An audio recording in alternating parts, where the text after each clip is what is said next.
Helu could respond. The general galloped toward Cheng Chimo. Following the same pattern, he too dismounted and knelt in submission. The other generals, keen not to lag behind, rushed toward Cheng Chimo, adopting the same approach, surrendering one after another. Witnessing their generals yield, the soldiers pointed their spears at Chibi Helu and his personal guards. Chibi Helu looked skyward, a sorrowful lament in his heart. Your Majesty, you are foolish. Chapter 135. Aftermath. Once the Liao Dong army turned their weapons, they immediately felt a sense of superiority. Brimming with confidence, they believed that following the divine general would lead to victory. Chibi Helu was insignificant, merely a pawn. Will you surrender? Cheng Chimo inquired, inwardly reveling in the realization of his influence. Chibi Helu remained silent, clinging to his last shred of pride. The martial generals were incensed. This was an affront to the divine general. Will you surrender? They roared in unison. Will you surrender? The soldiers echoed their indignation, gripping their long spears and preparing for action. For the first time in his life, Chibi Helu felt utterly humiliated. He wished to fight to the death, yet it seemed futile. Dying in a foreign war would have earned him a place in history, but being slain by Cheng Chimo would be in vain. Li Shimin would not even inquire. His military ambitions had been extinguished by Cheng Chimo. He managed a bitter smile, dismounted, and knelt on one knee. I am willing to surrender. Chibi Helu had already devised a plan. He would no longer lead troops. With Li Shimin constructing a mausoleum, he intended to guard the imperial tomb. The life of a military commander was not suited for him. He could no longer face the people as the chief commander of Liao Dong. The next chief commander of Liao Dong would be Shui Ringue. Boring, Cheng Chimo remarked as he rode back to the city. The martial generals followed closely, and all the soldiers entered the city, leaving Chibi Helu alone, bewildered in the wind. Li Yu's face shone with excitement. This is my brother-in-law. His deadlock can be resolved with a single word from him. Unbeknownst to him, Chibi Helu's authority as the chief commander of Liao Dong had been effectively nullified. I must become a general like my brother-in-law, Li Yu murmured to himself, clenching his fists and pursuing Cheng Chimo. News of the events swiftly reached Chang'an. Li Shimin's expression darkened as he read the memorial, nearly choking with rage. Useless. Let him guard the imperial tomb, a waste of my trust. Li Shimin berated Chibi Helu vehemently. Fortunately, Chibi Helu had not returned. If he had, Li Shimin would have unleashed his fury. Your Majesty, tea. Wu Meinyang approached with a teacup, placing it on the table while picking up the memorial. Li Shimin took a sip of tea. This turn of events was rather tragic. He had intended to ensnare Cheng Chimo, but inadvertently trapped Chibi Helu instead. Chibi Helu has disappointed my expectations, Li Shimin sighed. Wu Meinyang feigned ignorance of his words. Cheng Chimo, no longer a mere pawn, had now taken control, holding a formidable army, the Fufeng Jinbei army, by his side, accompanied by 300 killing machines. It was no longer just about Chibi Helu. Even if Li Shimin were a decade younger, he would not dare confront the current Cheng Chimo. Cheng Chimo was indeed more formidable than Li Yuanba. Perhaps he could not defeat Li Yuanba, but the latter was truly naive, while Cheng Chimo was cunningly feigned. Li Shimin turned to Wu Meinyang.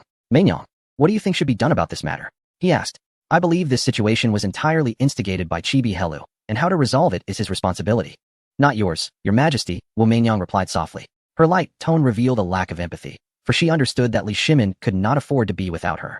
Chibi Helu represented the Turkic defectors. He could not be allowed to come to harm. Let us rescue him first. Li Shimin rubbed his forehead. Within the Yuzhou government office, Chibi Helu trailed closely behind Cheng Chimo. He dared not leave Liao Dong, hoping that once Li Shimin's anger subsided, he could return. Uncle Helu, why seek out danger when there is no need? Cheng Chimo remarked. When the special forces were first established, it was Chibi Helis who provided the battle steeds. There must be a bond. On the battlefield, one faces hostility, yet after the conflict, one returns to the initial state of affairs. Chibi Helis shared this sentiment. In recent days, he has also unraveled his emotional turmoil. It is time for him to retire and allow the younger generation to take the helm. For safeguarding the imperial tombs is a more reliable endeavor.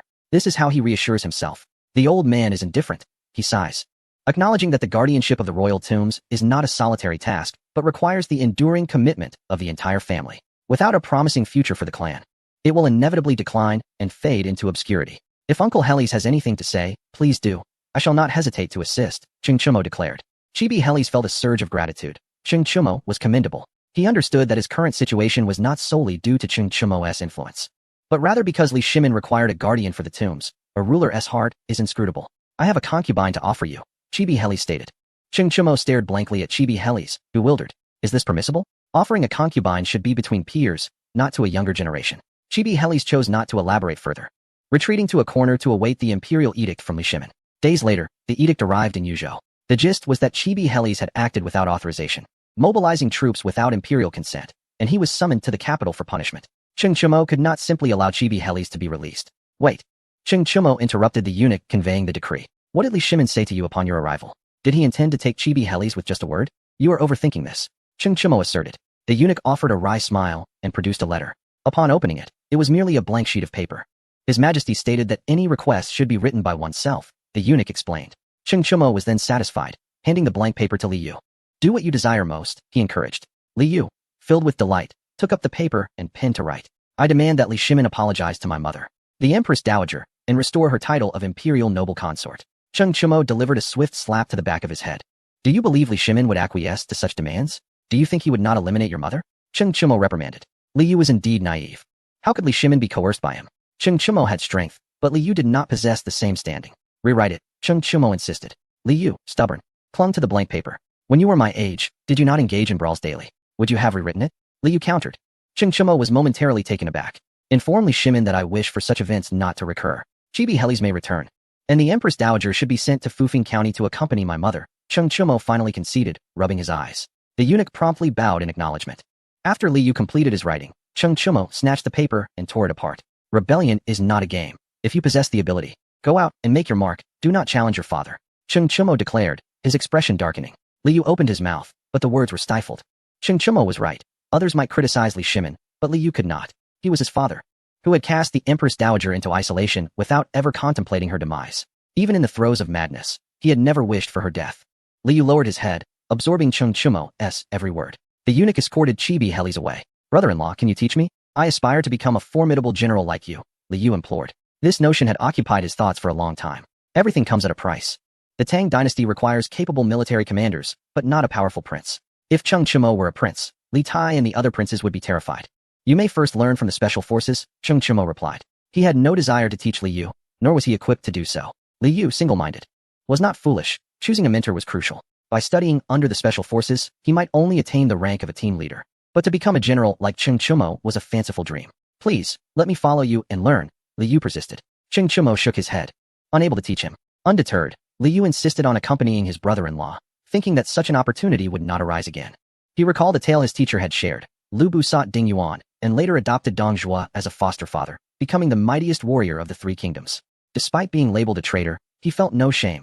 Just as he might be deemed a rebel now, history would record him as such. It was akin to working at a job with poor treatment and dissatisfaction. Could one not seek better conditions? Striving diligently for a boss's indulgence was not his aspiration. Li Yu believed Lu Bu was correct. At least he had the audacity to voice his convictions. A true man cannot remain beneath others for long. A soldier who does not aspire to be a general is not worthy of the title. He sat on the ground, clasping Cheng Chumo's leg. Foster father, please teach me. Li Yu pleaded. Cheng Chumo was taken aback by Li Yu's unexpected display of desperation, staring at him in disbelief. He had never encountered such a situation. Get up, Cheng Chumo said, his voice laden with exasperation. If you do not teach me, I will not rise, Li Yu retorted. In that moment, he felt no shame. Acquiring skills was the rightful path, and once proficient, he would surely confront his brother-in-law. You may continue to call me brother-in-law, Cheng Chumo sighed. Realizing he had no recourse against such determination, Li Yu stood up, exclaiming, Thank you, foster father, his voice brimming with excitement. This was a promising beginning. When he became adept, who would dare question his resolve? You better silence yourself, Cheng Chumo replied, his expression darkening as he raised his hand to deliver a light slap to the back of Li Yu's head. Li Yu rubbed his head, grinning foolishly. Indeed, he bore a resemblance to Cheng Chumo. Cheng Chumo ambled away, with Li Yu trailing closely behind, displaying an eager demeanor. Cheng Chumo mused that he had never been so shameless. He seemed to have forgotten how he had approached Chibi Helis for horses, exhibiting even greater humility than Li Yu did now. The two ascended the city tower. Cheng Chumo gazed northward. Tomorrow, I shall head to the seaside. Will you accompany me? He asked. Wherever my foster father goes, I shall follow, Li Yu affirmed. Can you refrain from calling me foster father? Cheng Chumo expressed his exasperation. Regardless of his objections, Li Yu remained resolute. He had his own motives. Addressing Cheng Chumo as brother-in-law would mean he would not divulge all his skills, but calling him foster father established a much closer bond. In this era, titles were not trifles. A teacher held a significance that modern instructors could not hope to emulate. In ancient times, teachers not only imparted knowledge but also provided lodging for their students, effectively integrating them into the family. A teacher would consider the future of their students. Heaven, earth, sovereign, kin, and teacher, these five held equal importance, without precedence. Having such a teacher was a lifelong blessing. In contrast, modern educators had deteriorated, often accepting bribes from students and devising ways for them to take remedial classes, only to lament that each successive cohort was less capable than the last. Li Yu resolutely disbanded the rebel army, determined to follow Cheng Chumo. In Ji wore a face of reproach. Do you not realize, Your Highness, that your lack of ambition will surely displease your mother? He stated, only to silently regret his words afterward. Cheng Chimo stood there, his expression grim. Yin Ji was exploiting Li Yu. As the brother of the Empress Yin, he sought vengeance for his grandfather, without considering the implications for the Empress and Li Yu. What would become of Li Yu after his failed rebellion? Analyzing Li Shimon's character, one could surmise that his chances of survival were nearly non-existent. Would the Empress Yin endure? No. Li Yu was her only hope for survival. Should he perish, there would be no need for Li Shimon to execute the Empress. She would inevitably meet her end. Speak another word, and I shall listen, Cheng Chimo said, drawing his Tang sword and placing it against Yin Ji's neck. Yin Ji trembled in fear, his eyes darting anxiously to Li Yu. Surely, his nephew would come to his aid. After all, he was his mother's brother. Yet disappointment washed over him as he saw Li Yu standing docilely behind Cheng Chimo. He was as single-minded as his mother, boisterous yet not foolish. He understood that his uncle was manipulating him. At that moment, he was willing to be used, as long as it meant rescuing his mother. Now, such assistance was unnecessary. Cheng Chimo had already arranged for the Empress to be relocated to Fufeng County to accompany the Queen Mother. In essence, Yin Ji had lost all value. Dear nephew, I am your uncle, Yin Ji implored. Uncle, people strive for higher ground while water flows to lower levels. You can no longer offer me guidance, and besides, what you taught me before was misguided. I thank you for your past care. Rest assured, I shall look after my aunt, Li Yu replied. Yin Ji's eyes widened in disbelief, his countenance bitter. He had assumed he could manipulate his nephew, never anticipating such an outcome. Go ahead, make your move, Yin Ji declared, confident that Cheng Chimo would not kill him. Cheng Chimo sheathed his sword, of course unwilling to take Yin Ji's life, and turned to exit. He waved his hand at the special forces, who rushed in and swiftly concluded the altercation. The mastermind was slain. My uncle met a tragic fate, falling from his horse and dying, Li Yu remarked. Cheng Chimo sighed inwardly. This was indeed the son of Li Shimon. Each one as fierce as a tiger, ruthless and unyielding. Truly, a tiger begets no dog. Call me whatever you wish, but I fear you may eliminate me in the future, Cheng Chimo replied. Casting a deep glance at Li Yu scratched his head, contemplating that to eliminate Cheng Chimo, he would need to be capable of defeating him, a rather immature thought. He ceased his musings and gazed fervently at the special forces. How splendid it would be to command such an army. He jogged a few steps, eagerly assisting the special forces in transporting the corpses. 3 days later, Cheng Chimo arrived at Sanshampu, the present-day Dalian. At this time, Dalian was merely a large village, home to thousands. Over 10,000 individuals had set up camp nearby, beginning large-scale construction. Cheng Chimo planned to establish a Marine Corps here and had already notified Fufeng County to send warships, which would take time. The construction of the military camp progressed swiftly, and within half a month, it was completed and training commenced. The soldiers, each robust and formidable, appeared exceptionally battle-ready. During training, Cheng Chimo brought Li Yu to a fishing village to meet the village head. I require villagers familiar with the water to assist in training, Cheng Chimo stated, producing a stack of paper currency. The village head's lips twitched. Was this an attempt at obtaining something for nothing? Reluctantly, he decided to assign a formidable individual from the village, the youth with the best swimming skills, known as Ernyo. He had once held his breath underwater for half an hour and would have drowned had the villagers not rescued him in time. Ernyo, whose parents had died young due to starvation, had resorted to eating 2 cows from the village, earning him his name. Upon returning to the military camp, Ernyo indeed proved to be a talent with extensive knowledge of the sea. Regardless of the size of the waves, he would bravely confront them head-on. After 3 months of training, Cheng Chimo resolved to set sail for a decapitation operation against the Japanese. As the delay caused by Li Shimon's consumption of elixirs had lasted a year, now was the time to take action. Chapter 137. Lost 10 ships from Fufeng County arrived at Sanshampu, and all personnel boarded the vessels. On the dragon boat, Cheng Chimo inquired of Ernyo. Are you certain you have been to Japan? Ernyo affirmed with conviction. General, rest assured, I have indeed been there. Cheng Chimo felt relieved. Set sail, he commanded.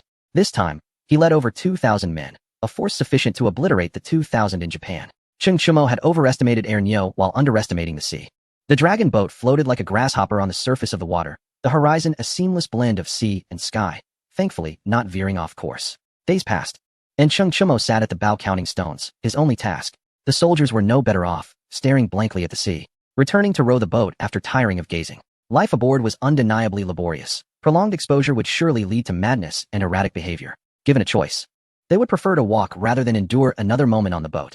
Ahead, an archipelago emerged, prompting Cheng Chimo to rise and cheer. The special forces echoed his enthusiasm as the dragon boat finally reached land.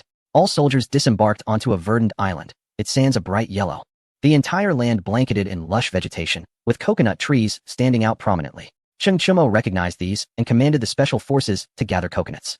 Finally, tasting something sweet lifted his spirits considerably, and he lay on the beach, motionless, relishing the comfort. Ernyo approached excitedly. General, we have discovered a new island. I have never been here before. His enthusiasm was palpable, each new discovery igniting his excitement, as the flora here was unlike anything he had encountered. Cheng Chimo's expression darkened. This fool had the audacity to declare a new island discovery at such a moment? Did this imply they had strayed off course? Ernyo had no idea where they were. How far are we from Japan?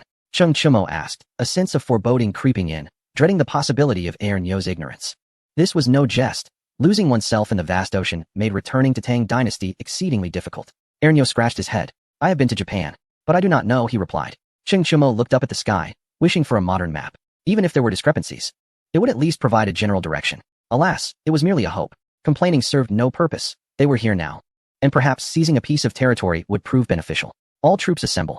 Chung Chumo commanded. Soon, all were gathered, spirits lifted after drinking coconut water. Form groups of 10 and search the entire island. If any living beings are found, bring them to me immediately, he instructed. Understood. The soldiers chorused, beginning their search by squads.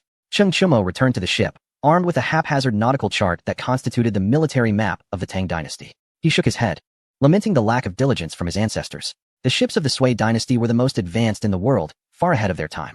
Yet, our ancestors never contemplated exploring the vast oceans, preferring instead the allure of land. Had the Sui Dynasty embarked on a quest for global exploration, it would have rendered other nations irrelevant.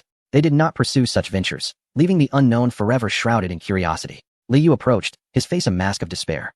He had been learning skills from Chung Chumo, yet had acquired little knowledge, spending his days merely on the boat. When shall we begin our training? He inquired.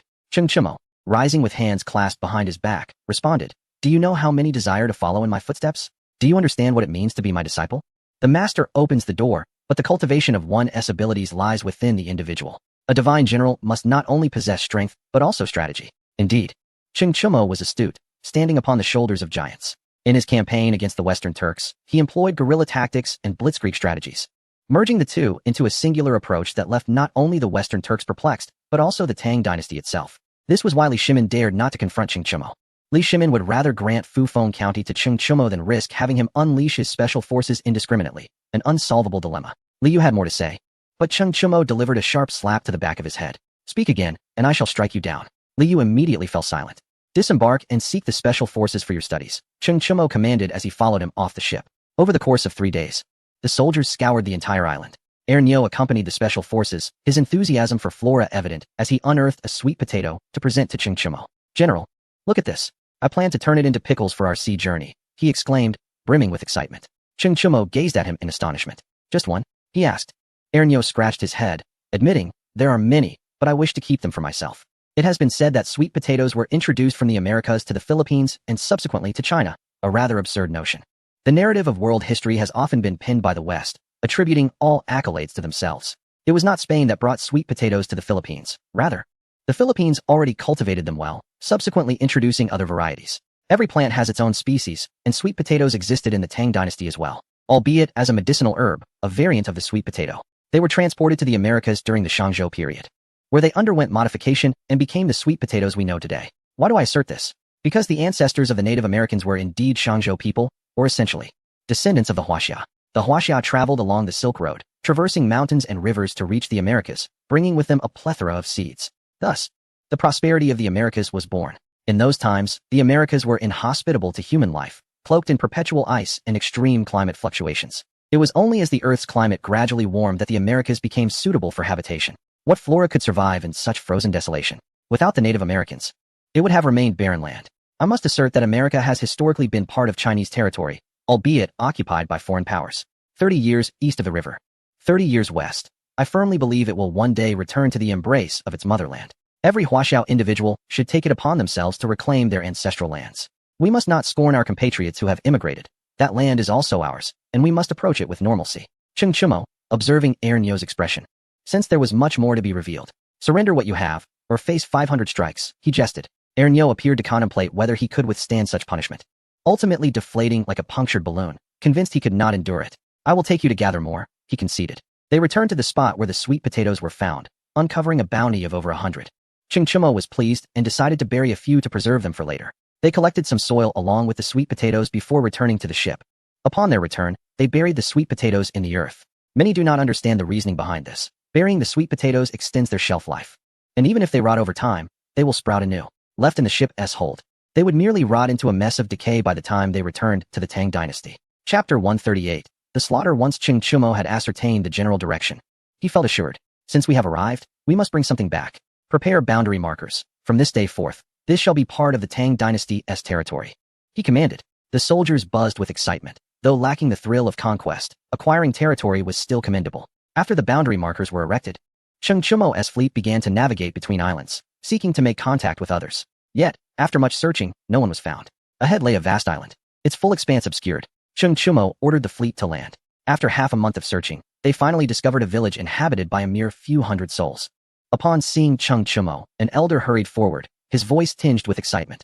Are you from the Sui army? There was a sense of familiarity, as if meeting an old friend in a foreign land. Cheng Chumo did not explain, but nodded, which only heightened the elder's joy as he led Cheng Chumo and his men into the village. Inside the elder's modest home, furnished simply with a wooden bed and a table resembling a writing desk, the elder recounted the origins of his people. During the chaotic final years of the Sui dynasty, war ravaged Liaodong, forcing his kin to flee by boat to this distant shore. Cheng Chumo understood. No Asian nation has remained untouched by Huaxia's influence.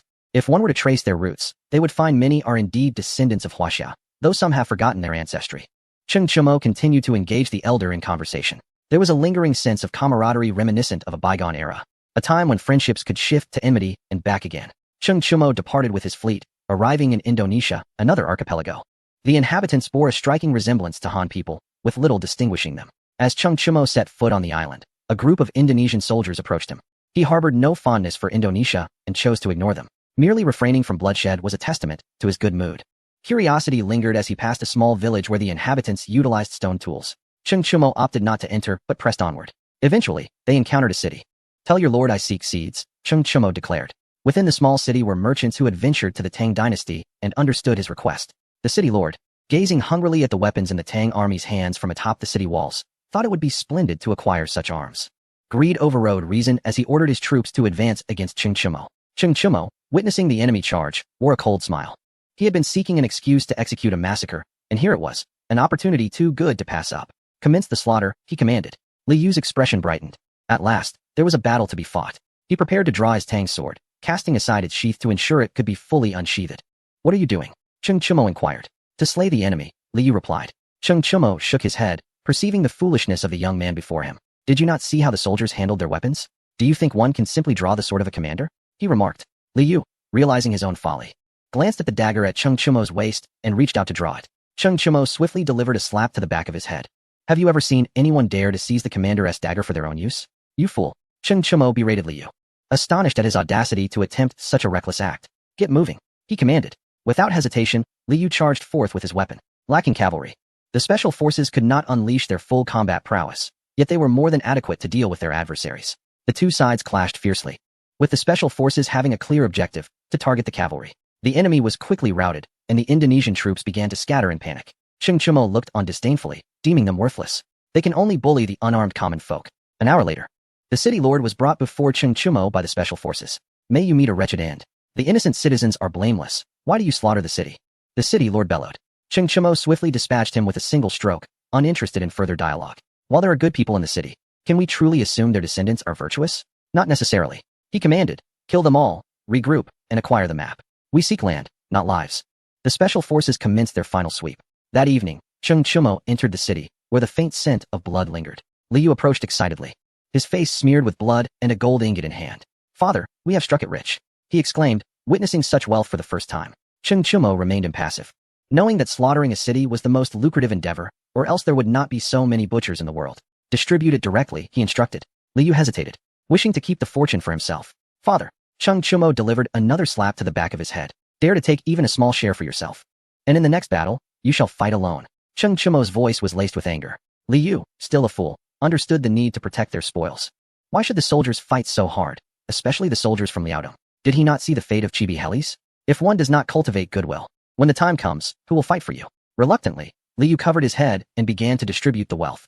The divine general has decreed that all spoils be evenly shared. Everyone shall receive a portion, Li Yu proclaimed. The members of the Marine Corps stared at Li Yu in disbelief. Share? We have never heard of such a thing. Previously, they had always fought for the commander. Who kept the riches? Why are you dazed? Share, Li Yu urged again. Only then did the Marine Corps members believe him. Their faces filled with excitement as they knelt on one knee. Thank you, General. Their voices rose powerfully to the heavens. For the first time, Li Yu felt the unity of purpose among the troops. He understood now why Cheng Chumo chose to distribute gold and silver. Only by doing so could he win the soldiers' loyalty, conquer greater territories, and amass more wealth. As for the city slaughter, Li Yu felt indifferent. He was not familiar with these people. Cheng Chumo ordered the troops to stand ready. News of the city massacre spread swiftly, sending waves of panic through nearby towns. All the city lords convened. We cannot sit idly by, we must eradicate the Tang army. One declared. This sentiment resonated with the others. Ultimately, they decided to gather 200,000 troops to attack the city where Cheng Chumo was stationed. Among the 200,000, only a few thousand were regular soldiers. The rest were hastily assembled.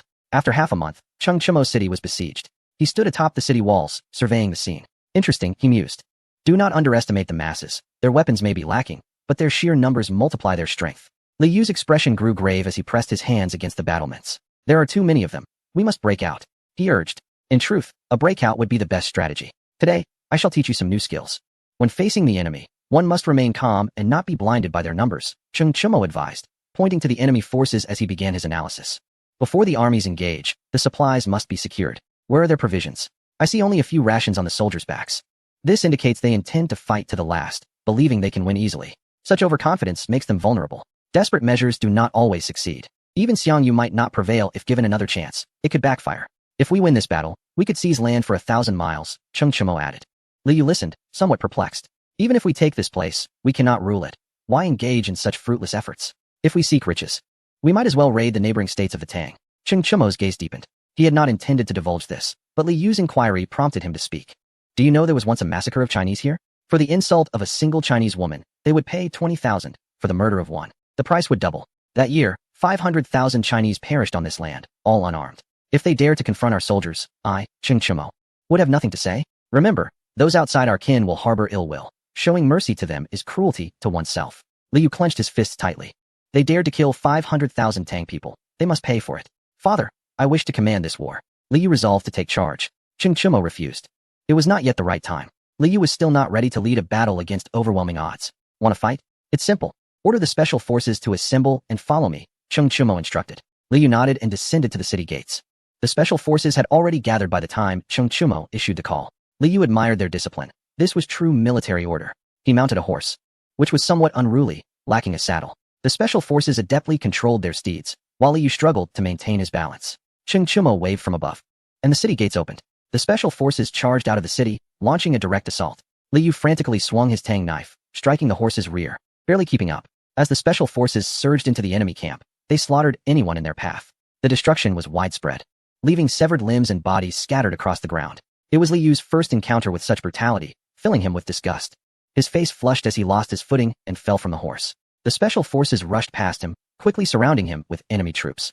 Regret filled him, but lamenting was futile. He wielded his Tang knife, fighting desperately. Soon, fatigue set in, and as the enemy's blade approached, he leaned back with all his strength, too exhausted to rise. Just as death seemed imminent, the special forces returned to rescue him. The enemy, abandoning their pursuit of Li Yu, fled in a frenzy. As the special forces passed by Li Yu, one of them effortlessly lifted him and tossed him onto a horse, continuing their relentless slaughter. Li Yu lay sprawled on the horse's back, watching the special forces charge back and forth. Time seemed to stretch indefinitely until the special forces returned to the city.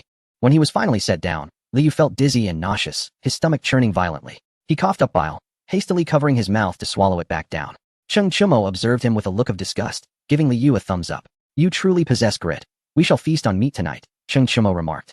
Li Yu's face turned a shade of purple, and he could no longer endure it, collapsing to the ground as he retched repeatedly. Cheng Chumo walked away, unconcerned, as the special forces had witnessed far worse. The following day, the enemy began their assault on the city. The walls here were not high, insufficient to withstand a siege. Cheng Chumo made no effort to defend, opting instead to confront them head-on with the Marine Corps, keenly observing the enemy. Only one section of their forces remained inactive. Cheng Chumo concluded that this must be the location of their commander. Look there, let us charge forth and eliminate their leader, he instructed the special forces.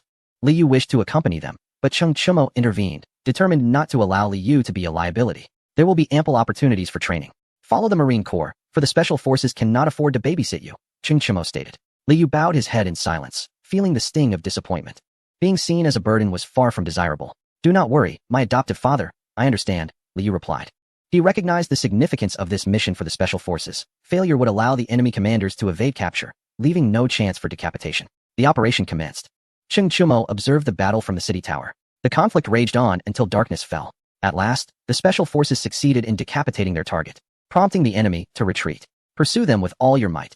Each life taken is a reward, Cheng Chumo commanded. The marine soldiers, driven by the promise of bounty, became frenzied at the notion of earning a reward for every enemy slain. In Liaodong, a single reward could purchase 10 acres of fertile land, and the thought of securing better lives for their families spurred them on. The pursuit continued for half a month, with the special forces joining in the relentless chase. Wherever the army passed, not a single enemy was left alive. Every location they traversed was plundered. Liu charged at the forefront of the Marine Corps, killing at every opportunity, gradually becoming numb to the violence. The figures before him hardly registered as human.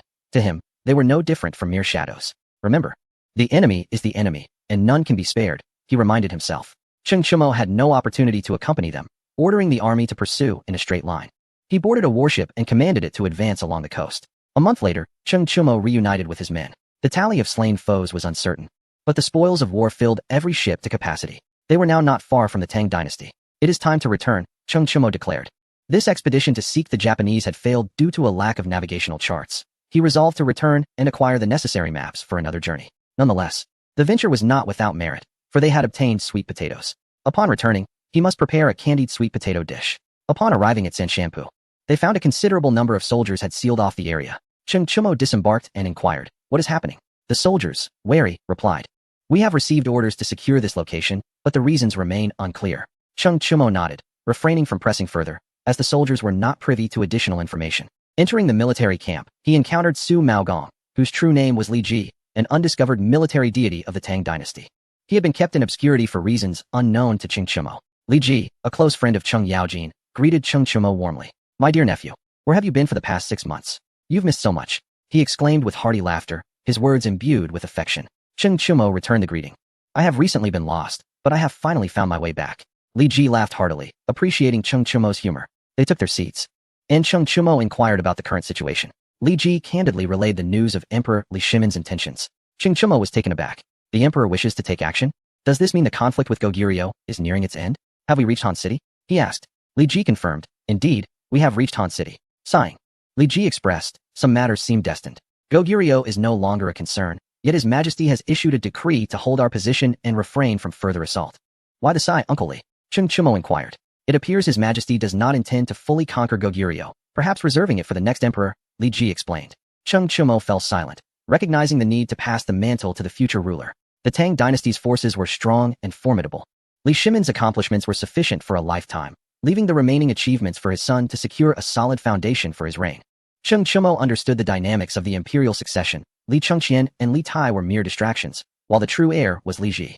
The territories that Li Shimin could not conquer would be swiftly claimed by Li Ji. Could he surpass Li Shimin?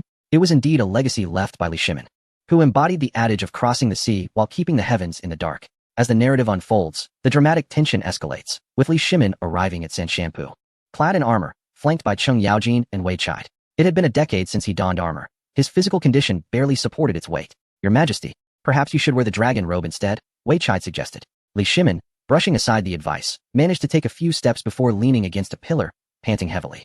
"Alas, I am growing old," he lamented, his tone tinged with melancholy, a bitterness hidden in his eyes. If it weren't for the elixir, he would not have found himself in such a state, regretting his past choices. Ultimately, Li Shimin did not remove his armor and mounted his steed.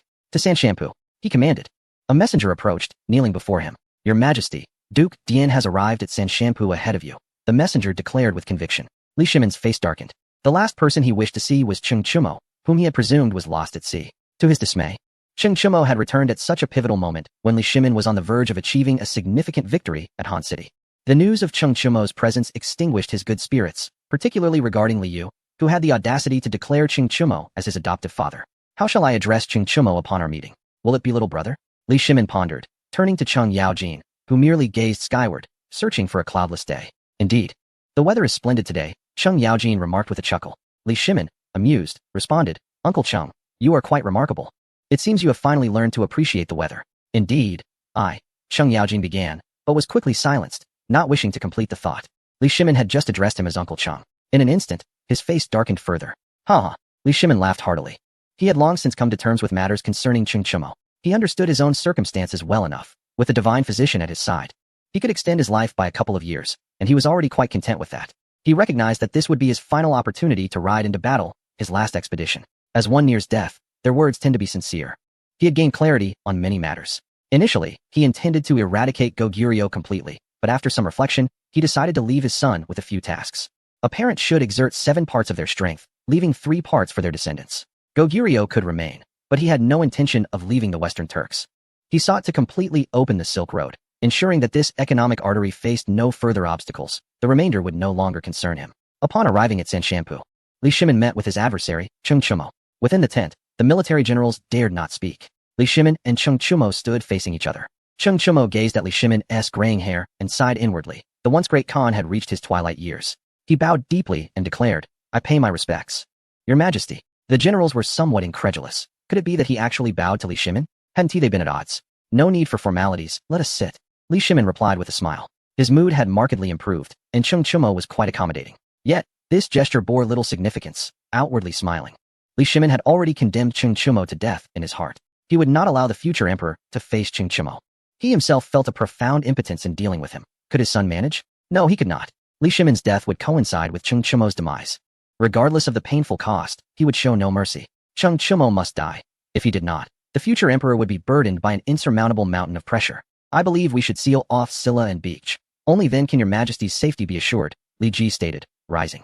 Li Shimin nodded, turning his gaze to Li Shaogong, who commanded the Tang Navy. Li Shaogong stood and assured, "Your Majesty, rest assured, I will completely seal off Silla and Beach."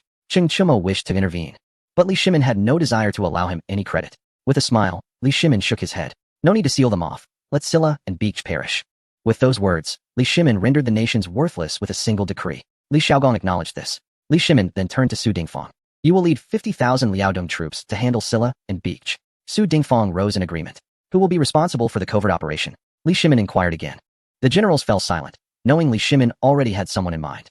"How are the preparations for Shui Ringgui?" Li Shimin pressed further. "Everything is ready," Li Ji replied, bowing. Li Shimin responded nonchalantly. The generals rose to make their preparations, leaving only Li Shimin and Cheng Chumo in the tent. "Are there enough renowned generals in the Tang?" Li Shimin remarked, seemingly intent on allowing Cheng Chumo to witness that if the forces were evenly matched, whom could he possibly defeat? Cheng Chumo felt uncertain. Facing one formidable opponent was already challenging, let alone so many renowned generals. He shook his head. "I cannot match them," Cheng Chumo admitted. Li Shimin nodded in satisfaction. As if an old man had just won a chess match, it was a matter worth celebrating. Cheng Chumo was left speechless. He could not comprehend why this brought joy to Li Shimin. He could not fathom the deep sense of frustration Li Shimin harbored within. He had unified the clans while eliminating all opposition, yet he found no means to deal with Cheng Chumo. After being absent for over half a year, Cheng Chumo had finally managed to produce cannons from the national treasury, believing him no longer a threat. Little did he expect to see large orbs floating above the imperial city, dropping numerous local specialties. Li Shimin's expression darkened considerably. He understood that this was merely a display of local goods, but what if they were cannonballs?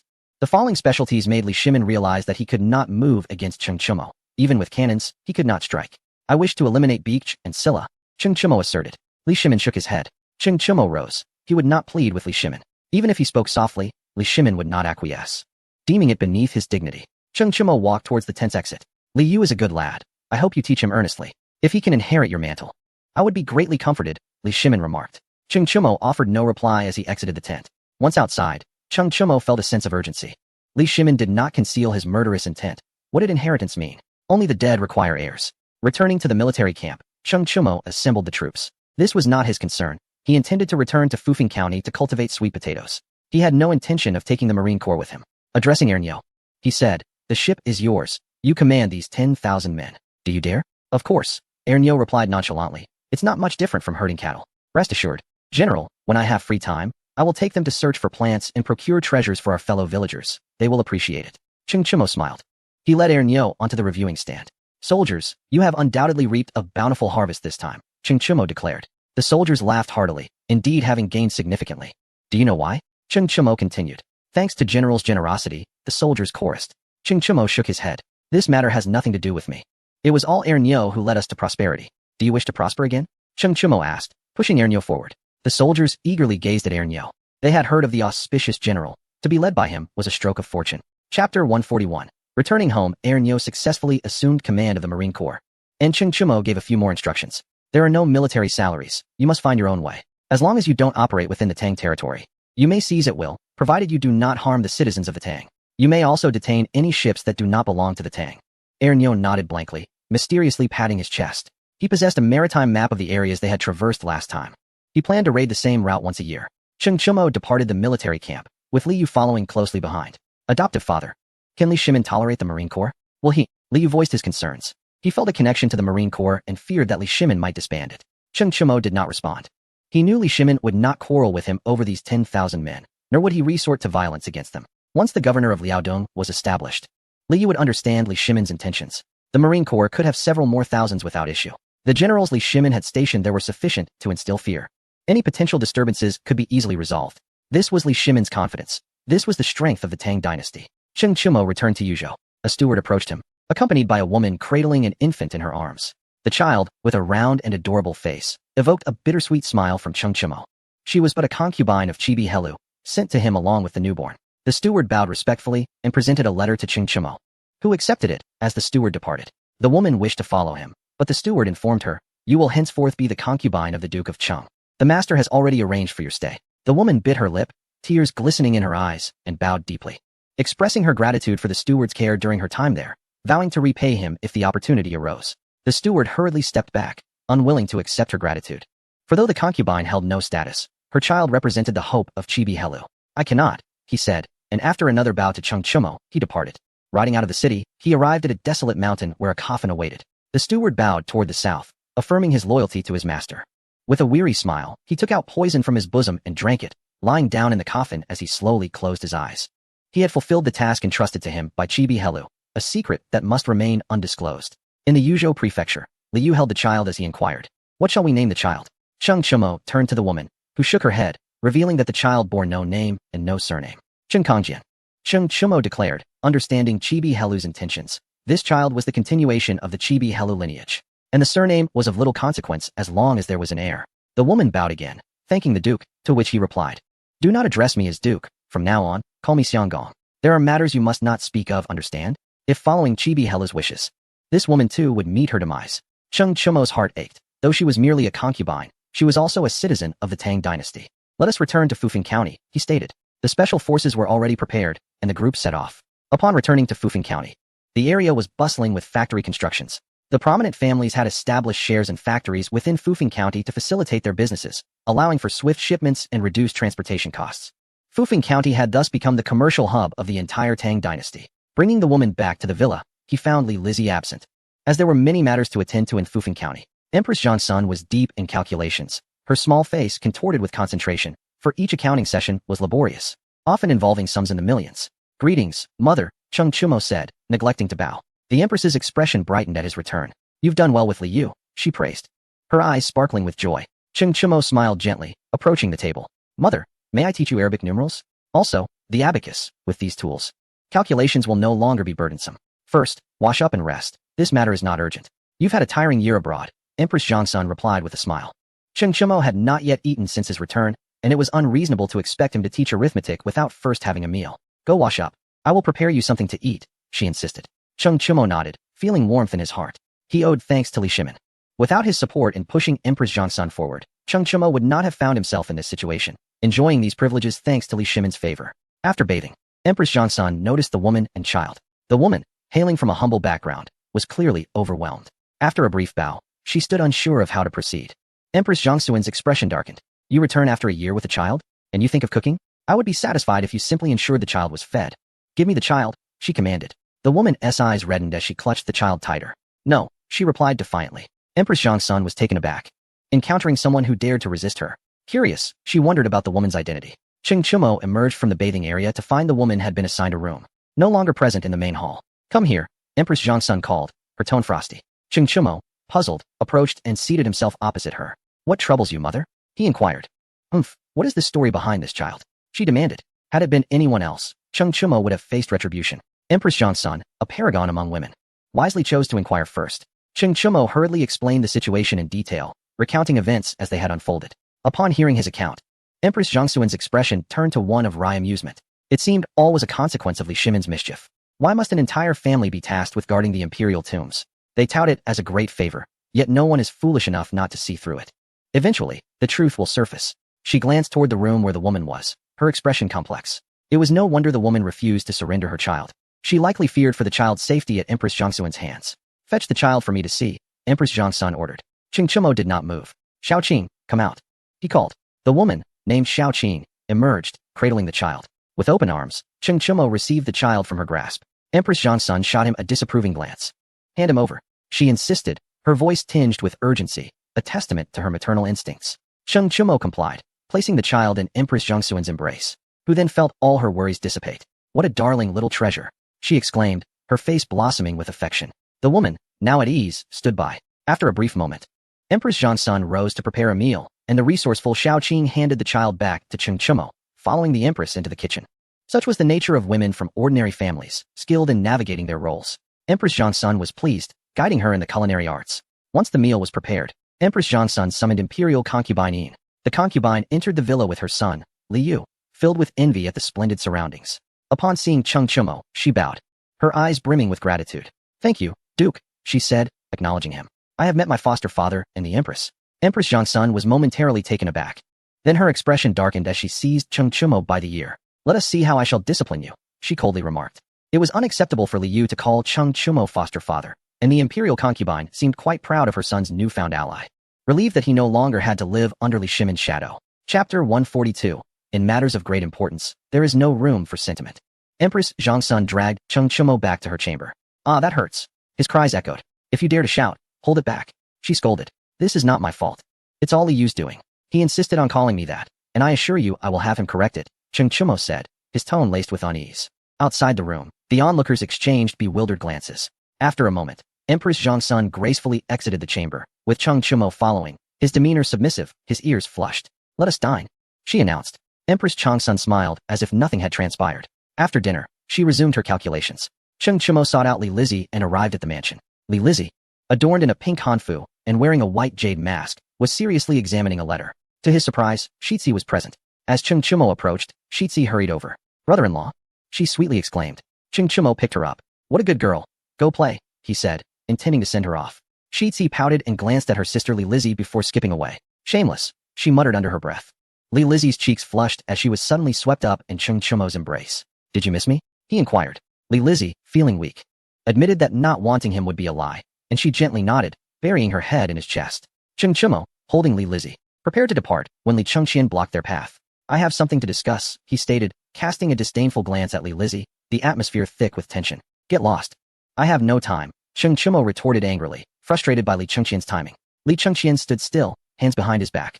Zhengzhou is reporting a mere 30% of last year's grain yield, he declared. Cheng Chumo was taken aback. What nonsense. Zhengzhou's grain output has decreased by 70%? What is happening? He demanded. Li Lizzie slipped from Cheng Chumo's arms, adjusting her skirt as she made her exit. Li Chengqian and Cheng Chumo returned to the mansion, where Li Chengqian handed Cheng Chumo a memorial. As he perused it, Cheng Chumo's expression darkened.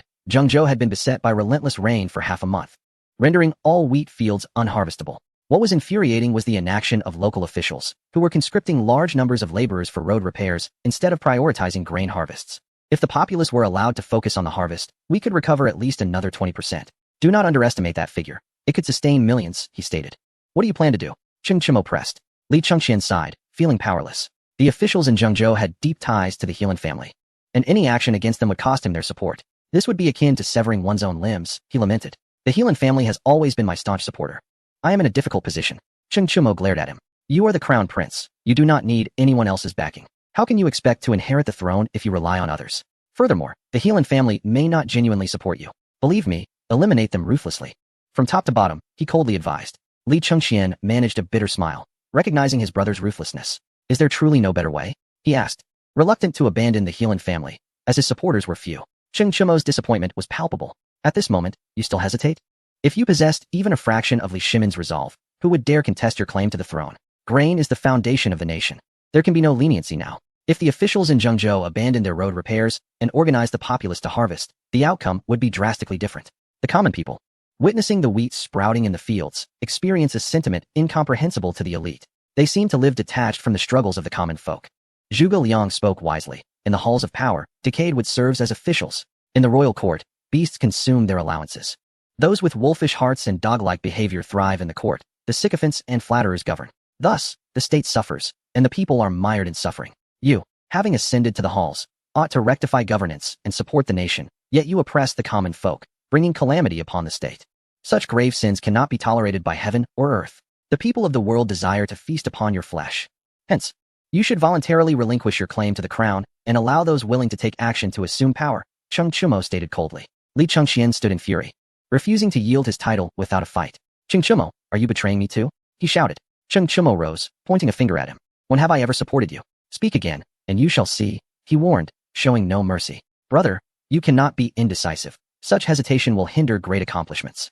If you are still considering your supporters at this moment, do you truly think you are fit for the throne? Are there no other princes of the Tang dynasty? Li Chengxian fell silent, knowing that further words would provoke Cheng Chumo's wrath. Are you here to see me, brother prince? Shitzi joyfully bounced in, holding a sugar figurine. In Fufeng County, she was at her happiest, with whatever she desired available to her. Come here, Shitzi, Cheng Chumo beckoned. Shitzi obediently approached and was embraced by him. Shitzi, what do you think should be done about the ineffectual officials? They are causing the common people to starve, Cheng Chumo asked. Shitzi pondered, her little face taking on a fierce expression. Then we should not give them any sugar figurines. If the people are hungry, we should bury them in the ground. Next year, food will grow, and the people will have something to eat. Am I clever? She proclaimed proudly, convinced her solution was brilliant. Cheng Chumo nodded in agreement. Glancing at Li Chengxian, who wore a bitter expression, feeling inferior to a child, he still hesitated to abandon the Heelan family. I shall return first, Li Chengxian announced. Preparing to leave, Cheng Chumo set Shitzi down, a cold smile on his face. You wish to leave? If you cannot resolve this matter, I cannot consider you a friend. Shitzi, go find your mother to play, Cheng Chumo instructed. Shitzi departed. Cheng Chumo clasped his fists together. Li Chengxian, today I must awaken you, he said ominously. Li Chengxian shivered. Do not act recklessly, he warned, fear evident on his face. Ah, do not hit me. I will listen to you, truly. It is too late. Cheng Chumo declared as he delivered a thorough beating to Li Chengxian. Li Chengxian covered his face as he left the mansion, feeling both anger and fear, knowing that speaking further would only invite more punishment. Did you remember what I said? Bury them all in the ground. If you dare to disobey, I will strike you again, Cheng Chumo shouted. Li Chengxian did not look back. Cheng Chumo sighed. Li Chengxian, I can only assist you to this extent. If you err now, your claim to the throne will end here. I hope you discern what truly matters. He mused to himself, recognizing that in matters of great significance, there could be no room for sentiment.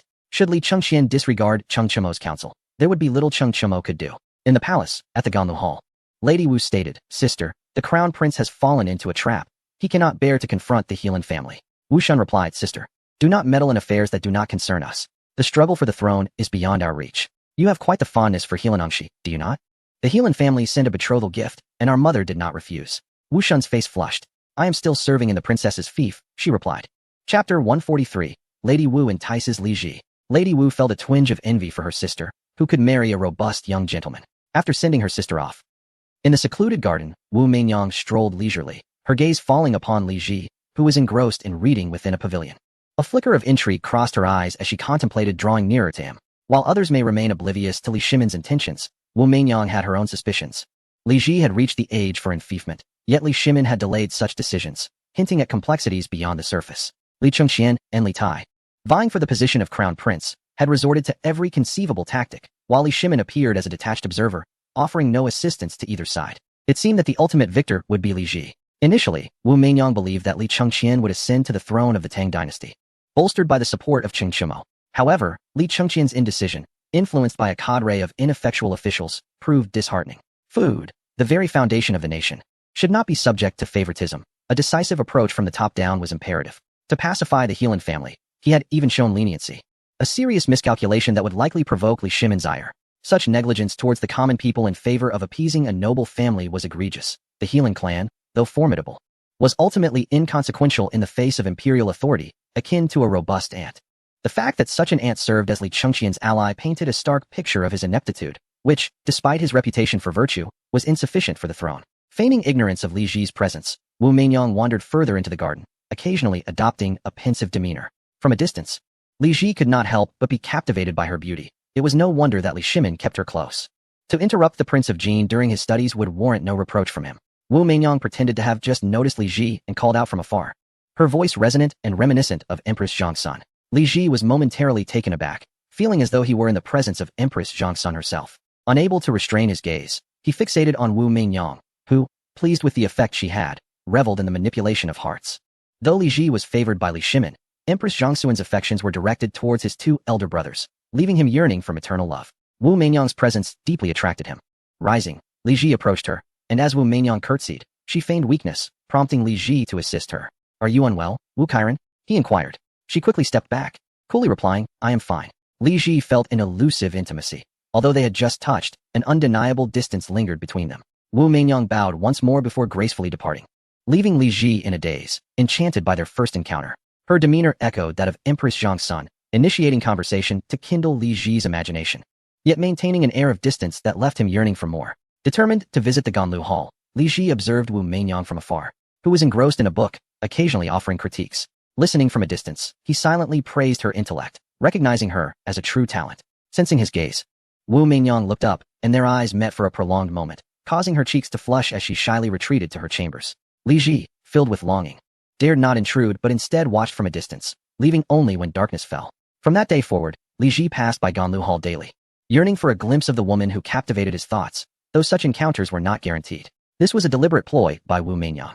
Today, unable to resist any longer, Li Ji stealthily entered the hall. Wu Meinyang, perusing a book, sensed a presence and frowned. "Who is there? Step forward," she commanded, her tone icy and devoid of emotion. With his head bowed, Li Ji emerged. Wu Meinyang's displeasure was palpable. "Do you comprehend the gravity of your actions?" she reproached. Li Ji, subdued, remained silent, aware that if Li Shimin learned of this, he would face severe repercussions, perhaps even exile from Chang'an. "You must not err at this juncture. Do you understand?" Wu Meinyang softened her tone slightly. Li Ji grasped her implications. He was no fool and understood the precariousness of their situation. Meeting her gaze, he replied solemnly, "Be cautious." To claim he harbored no aspirations for the throne would be disingenuous. No prince could genuinely be indifferent to such ambitions. Wu Meinyang, recognizing the truth in his heart, smiled, as radiant as blooming flowers. "I am aware of my missteps," she responded, bowing gracefully, her voice alluring. Li Ji felt an indescribable sensation. Her acknowledgement of her servitude made him feel as though he held the entirety of the Tang dynasty in his grasp. Their conversation flowed easily, and as Wu Meinyang prepared tea, Li Ji observed in silence, a wealth of unspoken understanding passing between them. Li Ji possessed the depth of a strategist, adept at restraint. Wu Meinyang saw great potential in him, which was precisely why she had orchestrated this subtle seduction. While enticing him was permissible, there were boundaries that must not be crossed. She could not yet fully surrender herself to him, uncertain of her eventual fate. Her allure was a calculated measure for future considerations, as no one understood Li Shimin's declining health better than she. Last year, he could still perform in bed for a few minutes. Now, he is a shadow of his former self, she mused. The tea was ready. "Your Highness, please enjoy," Wu Meinyang offered. Li Ji took a sip, rising soon after. "I must return," he said reluctantly, casting a lingering glance at her. Wu Meinyang, her head bowed shyly, replied, "Safe travels, Prince of Jin." As he exited the hall, Wu Meinyang whispered, "The Emperor is troubled by the rivalry between the Crown Prince and Prince Wei. When he returns, please offer him your company." Li Ji barely caught her words, a smile creeping to his lips as he understood her subtle reminder. The path to becoming the emperor of the Tang dynasty was fraught with competition. Ultimately, it was Li Shimin who would dictate the future sovereign. With the weight of age upon him, Li Shimin no longer possessed the fervor of youth. He craved familial bonds. "I shall," Li Ji murmured as he departed. In Fufeng County, Cheng Chumo was examining intelligence reports. Li Shimin had indicated that Li Yu should inherit Cheng Chumo's mantle. Understanding Li Shimin's intentions, Cheng Chumo sensed that he was being drawn into a perilous game. He would not passively accept his fate. "What is Wu Shun up to?" he inquired. Wu Shun was busy with paperwork, rumored to be preparing for marriage. Xia Zhu, taking notes, replied. Cheng Chumo smirked. He knew Wu Shun's intended was Helan Angshi. It was a disheartening situation for Li Chengxian. He had assumed that the Helan family would steadfastly support him, but he was mistaken. Their allegiance was merely a facade. "Dare to play games with my brother? Do they think Cheng Chumo is easily manipulated?" he scoffed. Wu Shun's marriage was inconsequential. The Helan family, however, was unacceptable. Li Chengxian's indecisiveness was not to be mirrored by Cheng Chumo. In matters of great importance, there could be no leniency.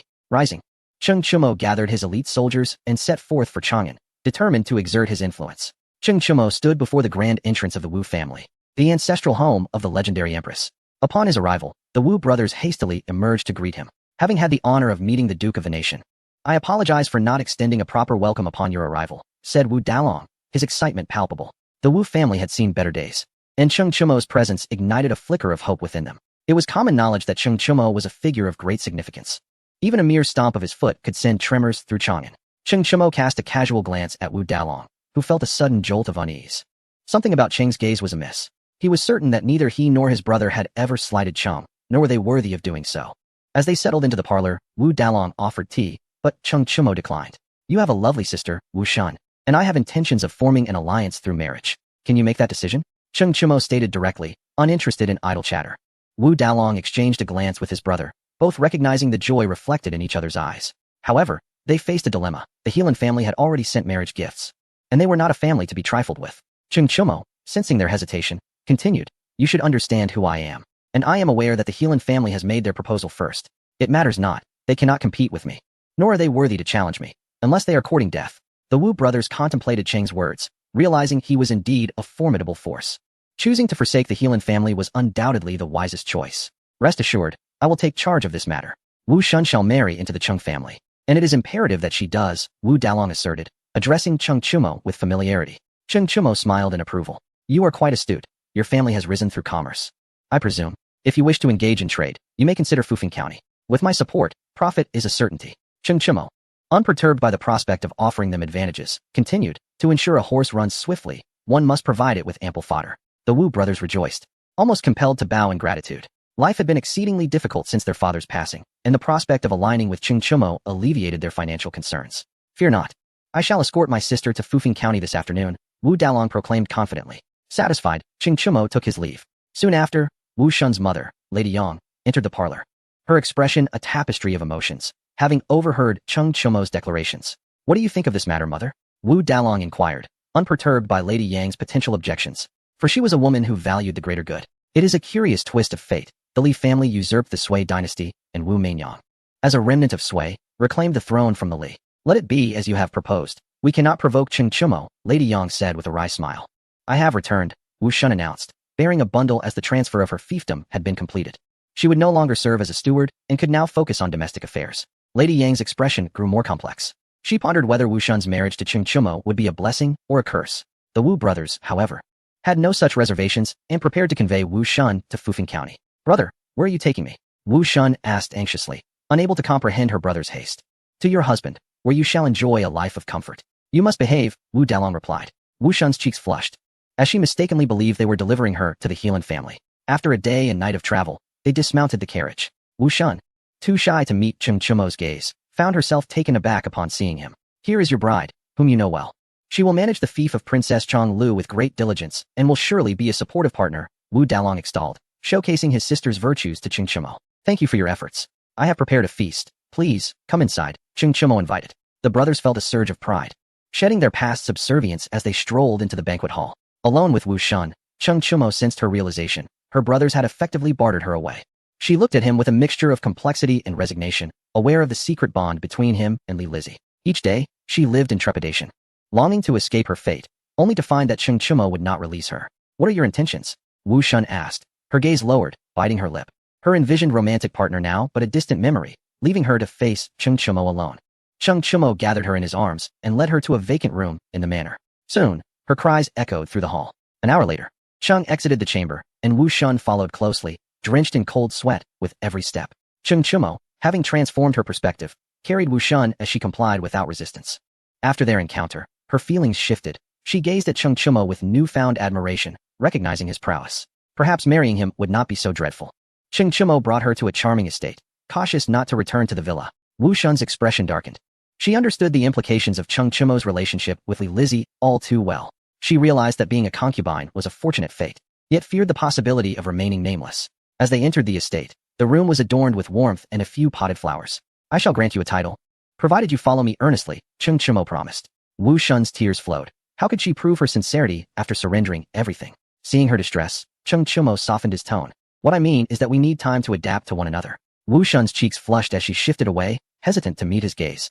Wishing to delay their union, fearing the pain that awaited her, Cheng Chumo chuckled inwardly, finding Wu Shun's spirit unexpectedly endearing. He wondered how Wu Meinyang would react upon discovering that her sister had been claimed by Cheng Chumo first. Would it disrupt her plans? Rest well, in a few days. I shall teach you how to cultivate sweet potatoes. This is my most cherished secret, known only to you, Cheng Chumo said with a serious expression, weaving a tale that hung in the air. Wu Shun felt a surge of joy. Although she was unfamiliar with the concept of sweet potatoes, it mattered little. It was the most significant secret of Cheng Chumo, known only to her and not even the princess. Summoning her courage, she gazed at Cheng Chumo and nodded vigorously.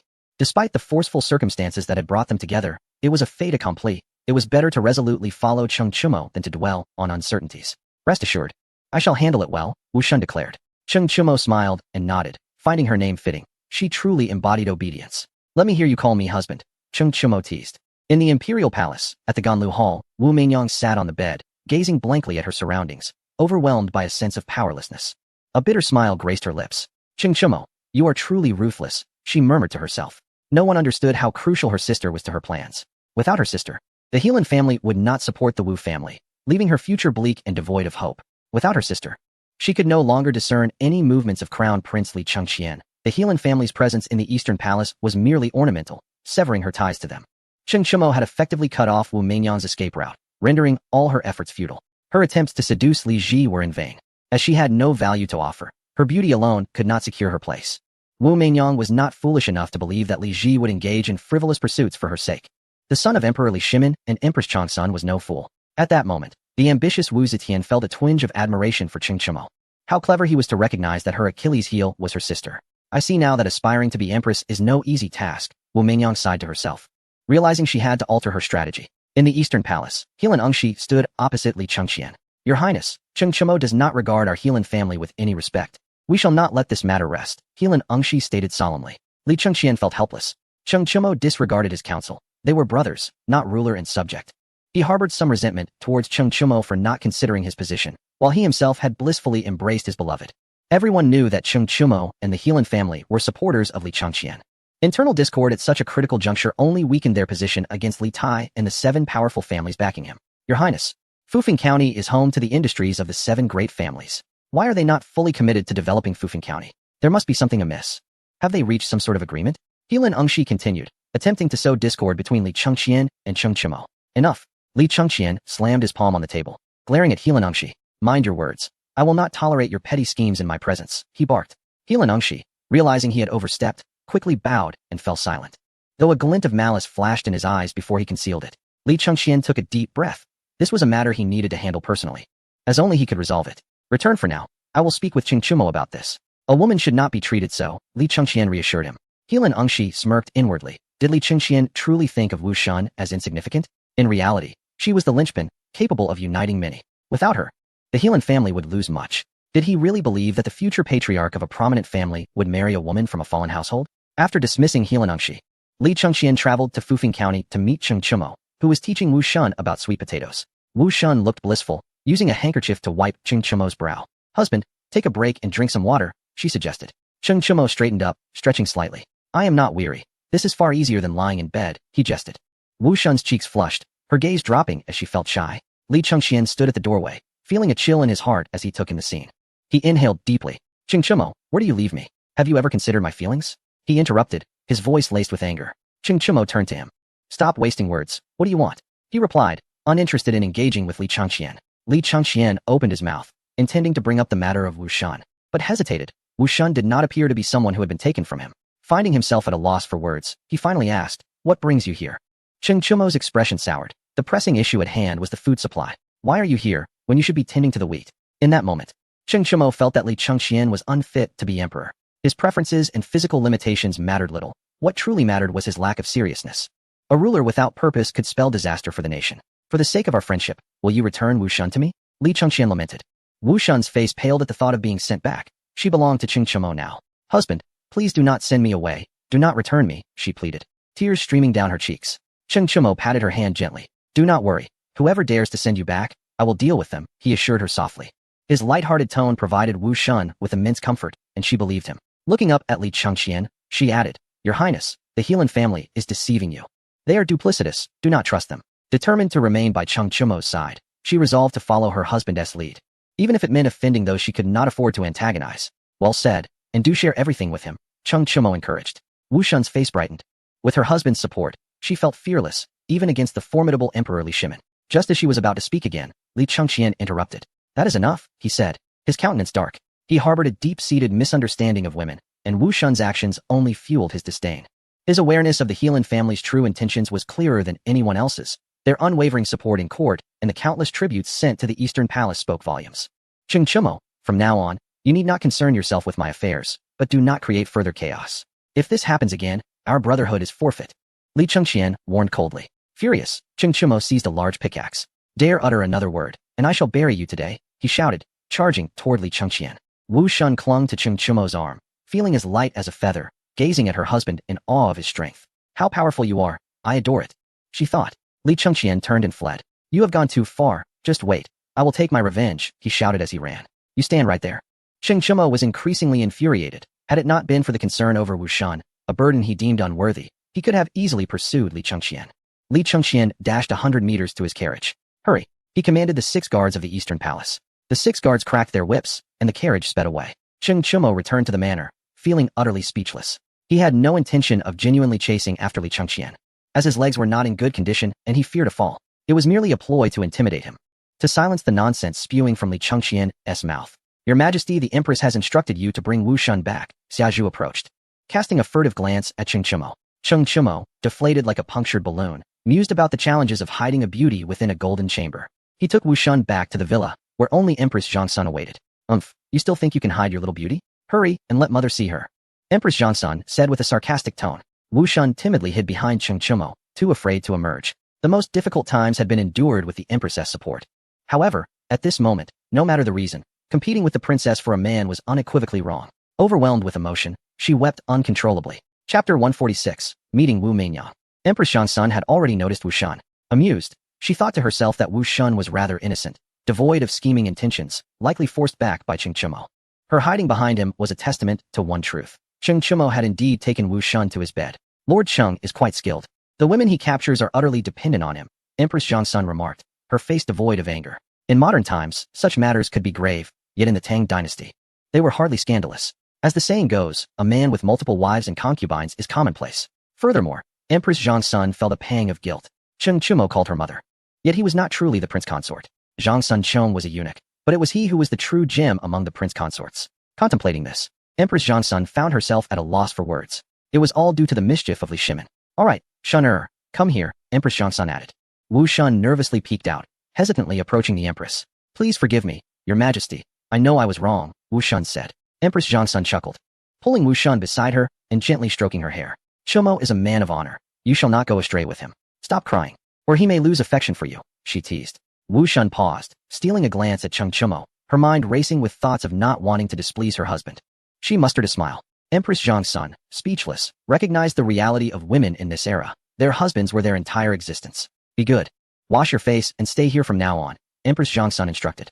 Wu Shun nodded, unsure of where to wash. The Empress pointed in a direction, and Wu Shun went to clean herself. Empress Zhongsun turned to Cheng Chumo. Are you attempting to use Wu Shun to manipulate Wu Meinyang? She inquired. This was the true reason she had summoned Cheng Chumo. He nodded, refraining from sharing his suspicions about Li Shimin's intentions to eliminate him alongside Cheng Chumo. Empress Zhongsun acknowledged him. Wu Meinyang did possess some cunning, though it was still rather juvenile in the presence of Empress Zhongsun. What did Gao Ming seek you for today? Empress Zhongsun asked, aware of Li Chengxian's intentions in seeking Cheng Chumo. Her question was designed to elicit a deeper response. He came to plead on behalf of the Helan family, requesting that I return Wu Shun, Cheng Chumo replied. Empress Zhongsun's expression darkened, though she resided outside Chang'an. She was not oblivious to the events transpiring in the Tang dynasty. She understood the Helan family's transgressions. One could euphemistically call it an action, but bluntly speaking, they were inept. Mere drunks and gluttons. Is Gao Ming truly fit to be an emperor? Empress Zhongsun questioned, her discontent palpable. How could a crown prince shield a cadre of inept individuals? What purpose do they serve? Li Shimin ascended to the throne due to his capable subordinates, numerous talents who could shoulder responsibilities. What does Li Chengxian possess? Only Cheng Chumo. And what else? Ignoring propriety and law, he indulges in male entertainers, aligning himself against the 4 great tutors of the crown prince. What would the scene be like if Li Gang, Kong Ingda, Fang Xianling, and Wei Zheng were to support him wholeheartedly?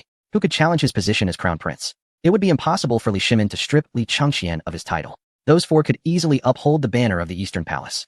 Li Chengxian's folly lay in seeking distant support while neglecting the closer allies. The Helan family, in contrast to the 4, was insignificant, a classic case of losing a pumpkin while chasing after sesame seeds. Cheng Chumo remained silent. He had once contemplated abandoning his support for Li Chengxian's ascension. Caught in a dilemma, Empress Zhongsun closed her eyes, weary. Chumo, investigate the grain case, she said, her voice laden with fatigue. Cheng Chumo acquiesced and departed. His investigation would lead him to Zhengzhou, but he could not go just yet. He had more pressing matters to attend to. Wu Shun emerged from washing her face.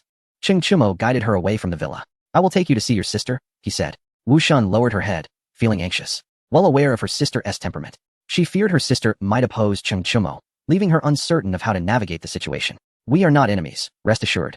Cheng Chumo reassured her. Wu Shun nodded earnestly. Yes, my husband is right. We are not enemies, she said, her face brightening with relief. Grateful that there would be no conflict. Cheng Chumo escorted Wu Shun to the palace, avoiding the city gates. The Empress Dowager had revealed a secret to Cheng Chumo, that there existed a hidden passage into the palace known only to her, a secret passed down from her grandfather. They stealthily approached the Ganlu Hall, where Wu Meinyang was engrossed in writing. Upon seeing Ching Chumo and her sister, she managed a wry smile. What a skill to enter the palace undetected, Wu Meinyang remarked, secretly alarmed that Cheng Chumo could infiltrate the palace without a trace. Such an ability was daunting. If Cheng Chumo harbored ulterior motives, it could spell danger for everyone within the palace, including Li Shimin. She glanced at her sister, Wu Shan, who beamed with joy as she approached. Sister, we are not enemies, Wu Shun declared, a reminder to Wu Meinyang. Wu Meinyang understood, gently pushing her sister away. It seems Lord Cheng treats you quite well, Wu Meinyang said with a smile. Wu Shun nodded vigorously. Wu Meinyang fixed her gaze on Cheng Chumo. What brings you here? To gloat, perhaps? Congratulations, you found my Achilles heel, she said. She felt a bitter resentment. Everything was in place for her plans. And she was confident that once Li Shimin passed, she could ascend as Li Ji's empress. Yet, with Cheng Chumo's sudden involvement, her carefully laid plans were thrown into disarray. Cheng Chumo, hands clasped behind his back, surveyed the Ganlu Hall, noting it was his first visit without Li Shimin's presence. You overestimate yourself. I desire Wu Shun simply because she is a part of me. Everything that belongs to the Li family is mine, including Shun he stated casually. Wu Meinyang smiled wryly. How arrogant. Even if the Wu family has fallen, Wu Shun is still the daughter of a duke. You claim her as yours simply because you say so? Perhaps only Ching Chumo would dare to be so audacious. It is only fitting, after all, that the man who could confront Li Shimin head-on and emerge unscathed is none other than Ching Chumo. He possesses undeniable confidence. We are not adversaries. I have my own ambitions, and I am aware of yours. If you wish to become empress, it must be as Li Qingqian's empress. My objectives do not require your knowledge, Ching Chumo declared. Wu Meinyang could no longer maintain her composure. The notion of becoming empress had only resided in her heart, never spoken aloud. How did Ching Chumo come to know of it? In that instant, she felt a chilling sensation wash over her, disbelief etched across her face. This was precisely the effect Cheng Chumo sought to achieve. Li Qingqian's methods could not defeat his rivals. They could only assist him in finding allies. Wu Meinyang was the ideal candidate. With her support, Li Chengxian would undoubtedly succeed, thereby strengthening the future governance of the state. As for a father and son both marrying the same woman, such matters are trivial in royal affairs. Wu Meinyang stared at Cheng Chumo, her thoughts racing. Very well. I simply wish for a better life. I never aspired to be empress, she said with a wry smile. If you can wholeheartedly assist Li Chengxian in becoming empress, what harm would there be? I, Cheng Chumo, would support you, he replied, offering assurance. To secure Wu Meinyang's unwavering support for Li Chengxian, he knew he must provide her with incentives. Cheng Chumo had the ability to offer such guarantees. Provided he could survive, no one knew how Li Shimin might conspire to eliminate him. In Chapter 147, an agreement with Wu Meinyang was reached. She gazed earnestly into Cheng Chumo's eyes, seeing fearlessness and sincerity. At that moment, she felt no need to conceal her true intentions. To do so would be unworthy of the name Wu Zetian. I will prepare for both scenarios. If Li Chengxian proves to be incapable, I shall pursue an alternative path, she asserted. Cheng Chumo nodded, understanding her rationale. If Li Chengxian failed to ascend to the throne despite Wu Meinyang's support, he would have nothing to say. Should you require my assistance, you may send someone to Fufing County to inform me, he advised, opening his arms. Wu Shun obediently approached him. He lifted her with ease and took a few running steps, gazing out from the Ganlu Palace. Sister is truly fortunate, Wu Meinyang murmured to herself, envious of her sister's position. Who wouldn't desire to stand beside a hero? If given the choice, she would prefer to aid Cheng Chumo rather than Li Chengxian. As her confidence in the latter was wavering, having made a commitment to Cheng Chumo, she resolved to follow through. With her sister's support, Cheng Chumo would not waver, nor would he consider retracting his words. Back in her quarters, she retrieved a piece of parchment detailing Li Chengxian's preferences, including his culinary tastes. As she examined it closely for the first time, her expression darkened. Li Chengxian was involved with men. Wasn't a woman warm enough? What was appealing about men? It seemed she would need to deal with the male performer first. With him around, how could she approach the crown prince? How could she aspire to be empress? Wu Meinyang lamented to herself. Cheng Chumo truly put her in a predicament, leaving her to resolve matters he could not. Deep in thought, she gritted her teeth and decided to act decisively. When Li Shimin returned, she would find a way to alert him. He must eliminate that performer. A month later, after a leisurely trip to Jayaguli, Li Shimin returned to Chang'an in high spirits. Upon entering Ganlu Palace, he found Wu Meinyang washing clothes. As a mere talent, she had no personal maid. With Li Shimin absent, all her tasks fell to her. Rising to greet him, she performed a respectful bow. Greetings, Your Majesty. Li Shimin nodded with a smile. Wu Meinyang dried her hands and followed him into the hall, preparing tea. Li Shimin knelt at the table. Has Zizi not returned yet? He inquired. Wu Meinyang replied, not yet. Li Shimin sighed, feeling a pang of longing, and simultaneously missed Empress Changsun. Shaking his head, he dismissed such distractions. Your Majesty, tea. Wu Meinyang offered, presenting a cup. Li Shimin took a sip and remarked, not bad, there's improvement. Her face brightened at his praise. This was no mere pretense. Wu Meinyang admired heroes, and Li Shimin had once been a hero in her eyes. Thus, upon entering the palace, she had expressed that serving a wise sovereign was her fortune. Today, her admiration for him remained, yet admiration alone could not sustain her. She was a woman of ambition, desiring to assist a great emperor and become a revered empress like Changsun. Had Wu Mingyang not ascended to empress, she would have undoubtedly been a capable empress in her own right, tirelessly supporting Li Ji and bearing the weight of scorn without regret. She possessed the capability to seize the throne while Li Ji lived, yet she chose not to, serving him until his demise. As a wife, she fulfilled her duties. As a woman, she stood at the pinnacle of the world. Her private life was indeed tumultuous, but whose was not? Such occurrences are rare. Li Shimin felt a swell of pride at this thought, a man's pride. Who would not desire admirers? This was also why he held Wu Mingyang in such high regard. Has anything significant occurred in Chang'an? He asked. I have not left the palace. Only my sister Wu Shun has visited me once, so I am unaware of external matters. Wu Mingyang replied. Li Shimin chose not to pursue the matter further as eunuchs brought in numerous memorials. He began to peruse them, his expression darkening with each page. Useless. Utterly useless. How could the crown prince behave in such a manner? Incompetence. Li Shimin's face flushed with anger. Li Chengqian had forsaken punishing inept officials for the sake of a single family. This was a matter of national sustenance, the very foundation of the state. How could Gao Ming be so oblivious to the gravity of the situation? Clenching the corner of the memorial, Li Shimin's hand trembled slightly. Wu Mingyang approached him from behind, gently pressing her hand on his shoulder. Your Majesty, take care of your health.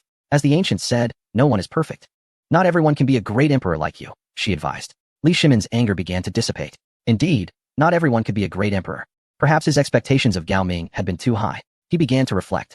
Wu Mingyang's words had successfully alleviated Li Chengqian's crisis. Had she not spoken them, he would have surely faced condemnation. In ordinary households, when fathers scold their children, it ends there, but in the royal family, it is different. Li Chengqian, as crown prince and future emperor, would be judged harshly if reprimanded. What would the world think? What would the ministers think? Mingyang speaks wisely. I have indeed set my expectations too high, Li Shimin conceded. Wu Mingyang felt a surge of pride, wishing Cheng Chumo could witness this moment, thinking to herself, see how capable I am. The eunuchs brought in more memorials, causing Wu Mingyang to wrinkle her nose in displeasure. Li Shimin, sensing her discomfort, turned to look at her. Do you dislike the eunuchs, Mingyang? He inquired with a smile. Wu Mingyang nodded gently. I find them neither manly nor feminine. They are rather unseemly, she pouted playfully. Ha ha. Li Shimin laughed, pulling Wu Mingyang into his embrace. Then henceforth, no eunuch shall enter Ganlu Palace, he declared. Wu Mingyang shook her head. No, I was wrong. Wu Mingyang wore a pitiful expression as Li Shimin lifted her into the chamber. Shortly thereafter, her complexion flushed. She feigned reluctance, saying, Your Majesty, perhaps you should seek the company of another. I am utterly exhausted. Li Shimin, in a buoyant mood, felt as though he had regained his former vigor. Your Majesty, might you consider sending the jesters away from the palace? I feel they tarnish its decorum and may lead the princes astray, Wu Mingyang whispered, her heart fluttering with apprehension. This was her first transgression of authority, and she feared Li Shimin might punish her and lose trust in her. Yet, she felt compelled to voice her concern. The jesters surrounding Li Chengqian must be dealt with, for without their removal, her own chances were bleak. Li Shimin, without hesitation, expressed his distaste for the jesters and vowed to eradicate such detrimental influences. Indeed, this unhealthy trend must be suppressed, he stated darkly. His thoughts turned to Li Chengqian, and anger welled within him at the thought of indulging in the frivolity of jesters. Was this the behavior of a sensible individual? Change your attire, he commanded. Wu Mingyang promptly assisted him in dressing. Once attired, he ordered, summon the guards to expel all jesters from the East Palace. Execute the troublesome ones, and let Gao Ming oversee it. With grim faces, the eunuchs complied. Soldiers swiftly apprehended the jesters, and when Li Chengqian attempted to intervene, he bellowed. How dare you touch me? Do you wish to perish? The eunuchs bowed and read the imperial decree. Once finished, the soldiers acted without hesitation, brutally beating the troublesome jester to death. Li Chengqian, in a frenzy, sought to save the jester, but the eunuchs blocked his path, unmoved by his threats. Once I ascend the throne, I shall eradicate all of you vile eunuchs, he roared, tears brimming in his reddened eyes. The eunuchs lowered their heads in silence. Chapter 148. Li Ji visits Fufeng County. Li Chengqian neglected to consider the implications of his words. He had unwittingly declared that dealing with troublesome spirits was no simple task. Should they have the choice, the eunuchs would rather not see him emperor, and would secretly aid other princes to ensure their own survival. Their capabilities were limited, yet they possessed a distinct advantage. They could relay Li Shimin's words to the other princes, including those of Li Chengqian, for the palace was swarming with eunuchs capable of such tasks. Upon returning to Ganlu Hall to report, the eunuchs informed Li Shimin of Li Chengqian's threats to eliminate them, eliciting a cold laugh from him. He believes himself worthy of such actions, yet he is not even emperor, Li Shimin remarked icily. Wu Mingyang felt a pang of anxiety and cursed Li Chengqian for his foolishness. She also scolded Cheng Chumo for being an unfit prince, making her role in his guidance exceedingly difficult. Father, please do not be upset. My elder brother is merely confused. I have prepared some ginseng tea for you to sample. Li Ji said as he entered with a bowl of soup. Li Shimin's expression softened at the sight, and he noted the traces of soot on Li Ji's face, indicating his involvement in the preparation of the soup. Wu Mingyang rose to accept the bowl, pouring a cup and offering it to Li Shimin. He took a sip and remarked, "A touch too salty, but I like it," smiling brightly. Li Ji beamed with satisfaction, as if this approval were the pinnacle of his aspirations.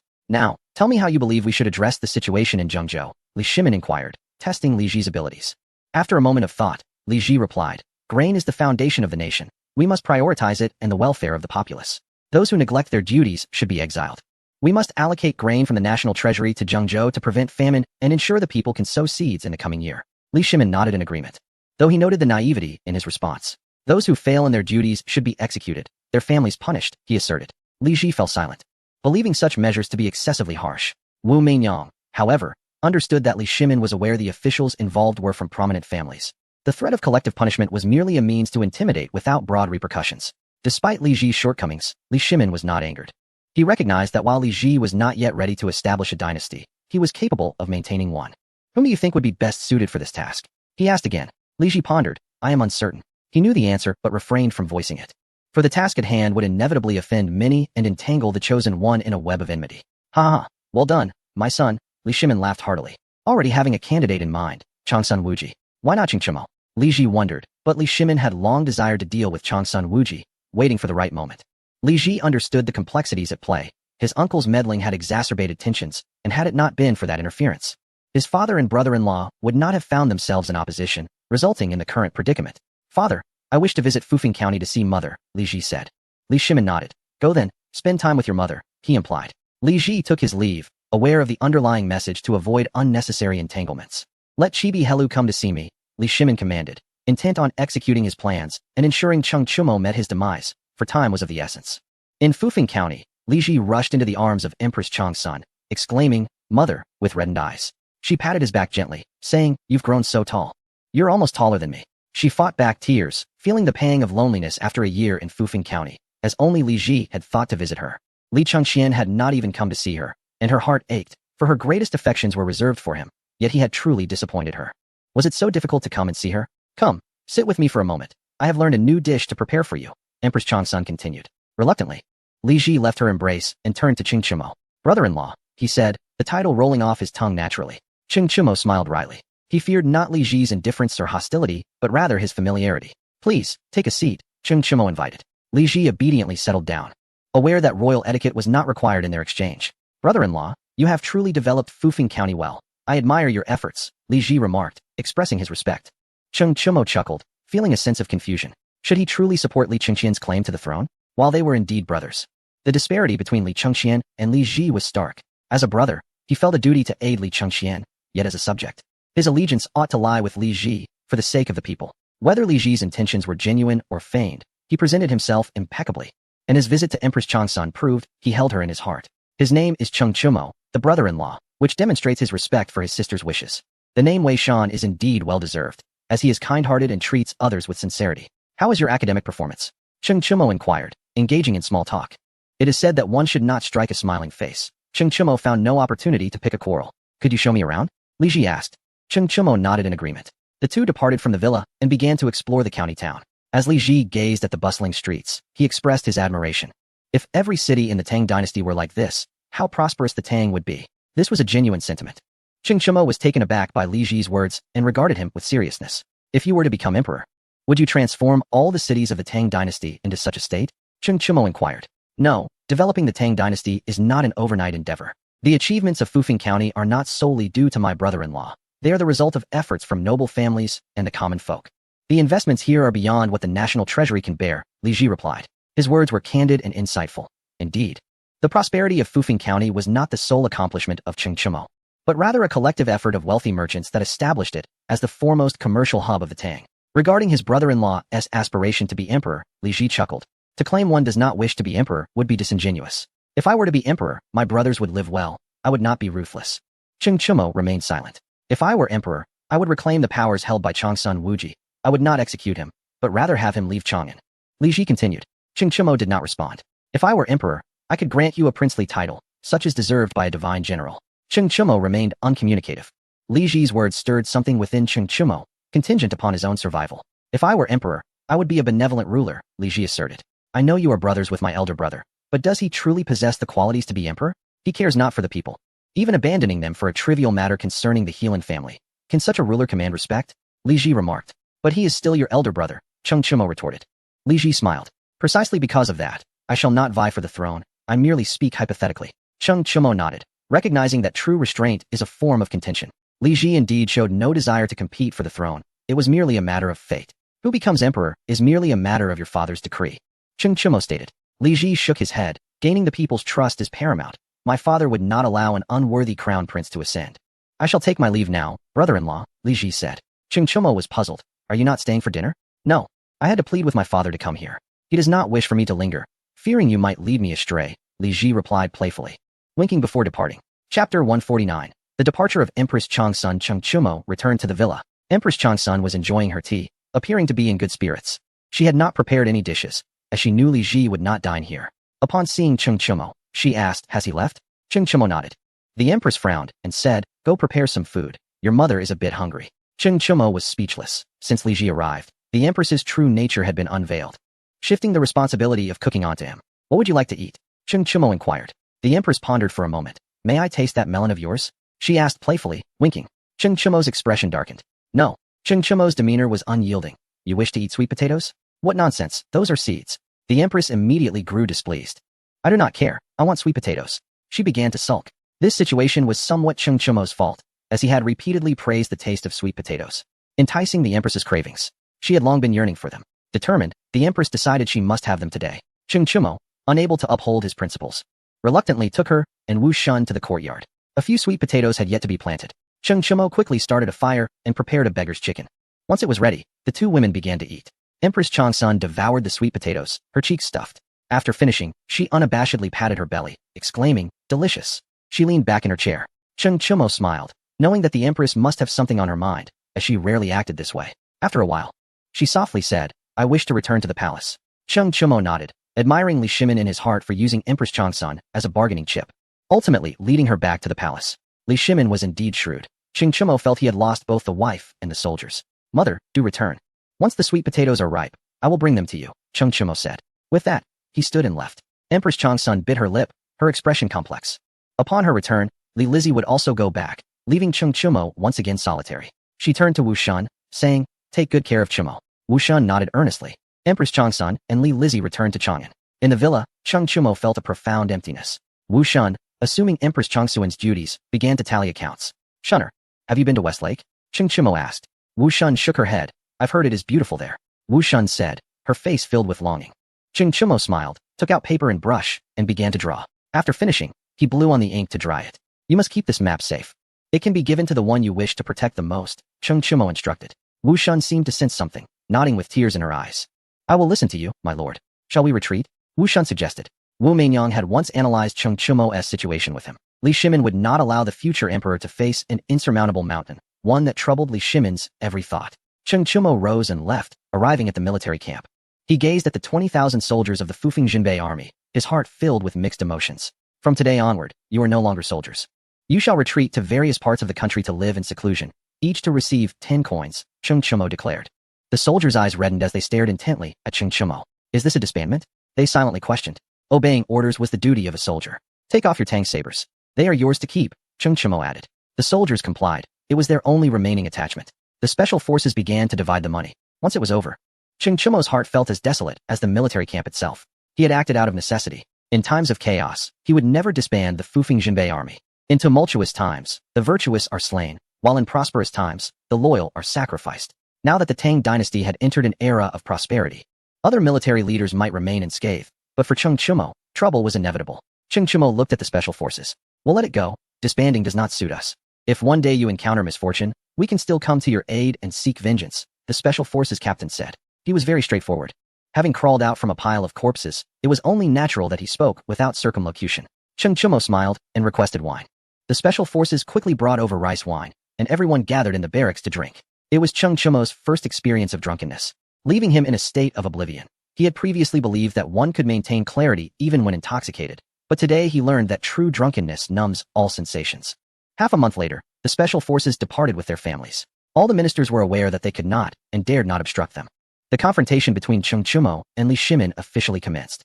Cheng Chumo, unencumbered by worries, found himself accompanied only by Wu Shan. As Xia Zhu and Sun, he had already left Fufeng County. Dressed in court attire, Cheng Chumo mounted his horse alongside Wu Shan, who wore a striking red hanfu. And together they headed straight for Chang'an. The battlefield between Cheng Chumo and Li Shimin could only be in Chang'an. In the palace, Empress Changsun inquired, "Your Majesty, can you and Chumo not coexist peacefully?" Her expression was grave as she had just received news that the special forces had unexpectedly left Fufeng County. This was unprecedented. The special forces would never abandon Cheng Chumo unless they were all slain in battle. Uncertain of Cheng Chumo's intentions, she was acutely aware of Li Shimin's motives. "Are you still my empress?" Li Shimin asked, his demeanor unperturbed, as if it were a trivial matter. Changsun's eyes reddened. She had forsaken her loyalty by returning to the palace from Fufeng County, hoping to be with Li Shimin in his final days. She had been exchanged for the divine canon, and Li Shimin would remain oblivious to the resolve it took for her to leave Fufeng County. "Li Shimin, you may strip me of my title as empress, but I truly do not care," Changsun declared coldly. At that moment, all marital affection had dissipated. Had the empress died early, Li Shimin would have remembered her fondly throughout his life. But she had survived, thanks to Cheng Chumo, who had enabled her to endure her fate. "I shall not depose the empress. A timeless emperor does not do such a thing. I shall restrict the powers of the harem, and I shall issue an edict. Those who meddle in state affairs from the harem shall be executed," Li Shimin said coldly.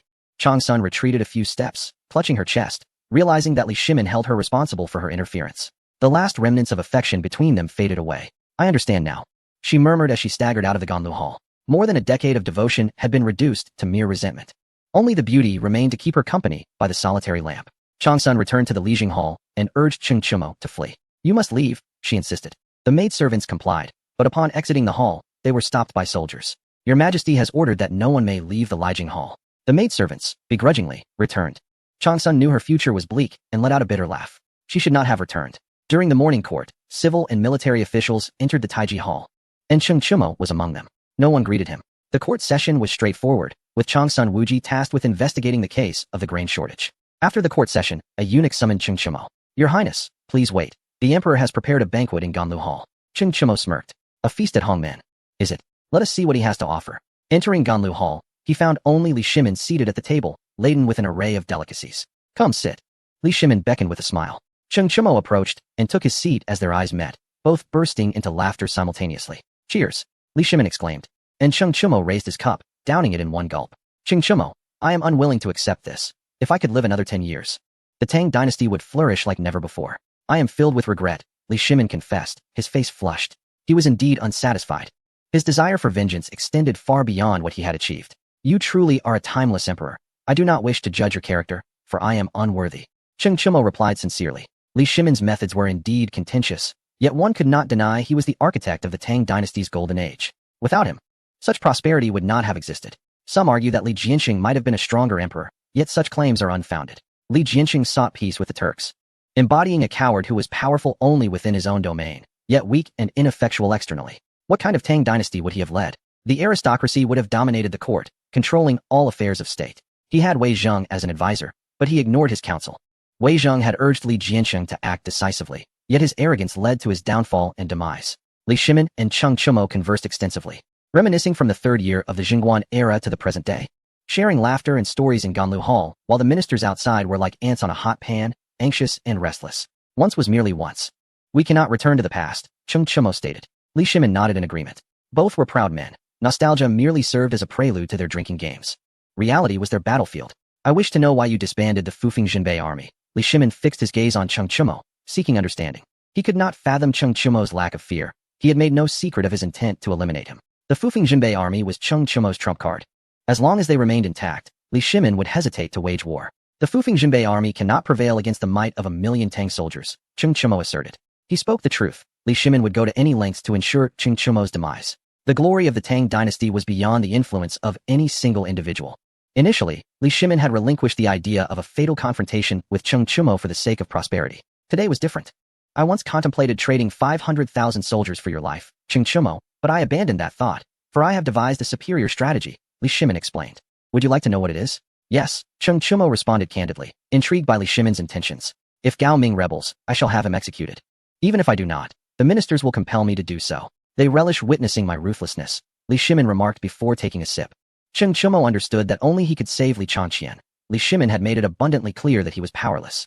He was certain Cheng Chumo would intervene to rescue Li Changqian. But what if Li Changqian does not rebel? Cheng Chumo inquired. Li Shimin erupted in laughter. Rising from his seat, I will not be mistaken. He will undoubtedly rebel. Cheng Chumo glared at Li Shimin, incredulous. A tiger does not consume its young. Li Shimin had lost his sanity. Knowing full well that Li Changqian would revolt and yet refusing to intervene. Was that the conduct of a father? Li Shimin, I once held you in high regard, but I was mistaken. You are unworthy of my admiration. What if Li Changqian does rebel? If you dare lay a finger on him, I will annihilate your sons. Go ahead, test me. You are afraid because I have disbanded the Fufeng Jinbei army. Are you not? In Fufeng County, the scattered Fufeng Jinbei army poses no threat to you. Their deterrence is magnified tenfold or even 100-fold. I am aware of your intentions to lead me to my grave. Should anything befall Li Changqian, your son shall precede you into the earth. After Cheng Chumo uttered these words, he rose to leave, and their conversation ended on a sour note. Li Shimin observed Cheng Chumo's retreating figure with narrowed eyes. From the shadows emerged an individual, bowing as he awaited Li Shimin's command. With a wave of his hand, Li Shimin dismissed him. Ultimately, he did not dare to lay a hand on Cheng Chumo.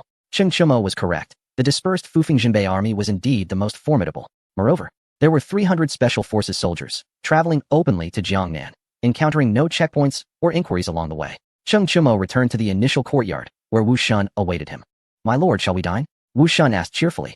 The two enjoyed their meal together. Afterward, Cheng Chumo stated, come home with me. Wu Shun's small face flushed. Her heart filled with sweetness as she gently nodded. They arrived at the Cheng residence and encountered Cheng Yaojin, who wore a grim expression. He presented a piece of ancient jade to Cui Shi, who then rose to present it to Wu Shun, who, blushing, stood to express her gratitude. Take your daughter-in-law for a stroll, Cheng Yaojin instructed, and Cui Shi led Wu Shun away. Cheng Yaojin turned to face Cheng Chumo, his expression darkening. Why return? The world is vast. Why come back to Chang'an? He questioned. Cheng Yaojin was not lamenting Cheng Chumo's return home, but rather his failure to escape. You knew to flee after stealing the wine. Why not now? You could seek refuge in Tubo or wander the seas. Why return? Cheng Yaojin pressed further, his voice rising with desperation. He could not bear the thought of his son meeting a tragic end. He understood Li Shimin's intentions. Cheng Chumo remained silent, quietly observing his father's fury. After a prolonged silence, Cheng Yaojin sighed heavily. Since you refuse to flee, I shall fight too. Nothing is more important than you. Our Cheng family is rebelling. Rising, his eyes fierce, he was acutely aware of the injustices his son had faced over the years. His anger burned within him. Li Shimin had shown him kindness. Without Li Shimin, he would have remained a bandit for life. I have repaid all I could. Our Cheng family owes no one. He declared. There is no need for such extremes, father. I may not necessarily perish, Cheng Chumo urged, wishing to dissuade his father from rebellion, which he deemed futile. The Wagong generals had been replaced many times, and the Chang'an garrison was comprised of newcomers. The Great Tang Navy had already docked at the canal, and Li Shimin had long anticipated Cheng Yaojin's actions. If Cheng Yaojin were to rebel, the outcome was inevitable. No one could successfully revolt beneath Li Shimin's vigilant gaze. Cheng Yaojin had already set his heart on rebellion, and no amount of persuasion from Cheng Chumo would change that. Father, must I flee? Please, do not rebel. Cheng Chumo implored, a bittersweet smile crossing his face. He was deeply moved. He had not anticipated his father's willingness to rebel on his behalf. A father's love is indeed as steadfast as a mountain, save for Li Shimin. Cheng Yaojin's eyes widened in disbelief as he gazed at his son. You truly intend to escape?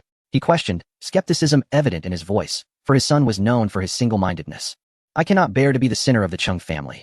I will take Wu Shun and leave, Cheng Chumo affirmed. Cheng Yaojin nodded vigorously. He lacked confidence in a successful rebellion, and his intention was merely to prevent his son from dying.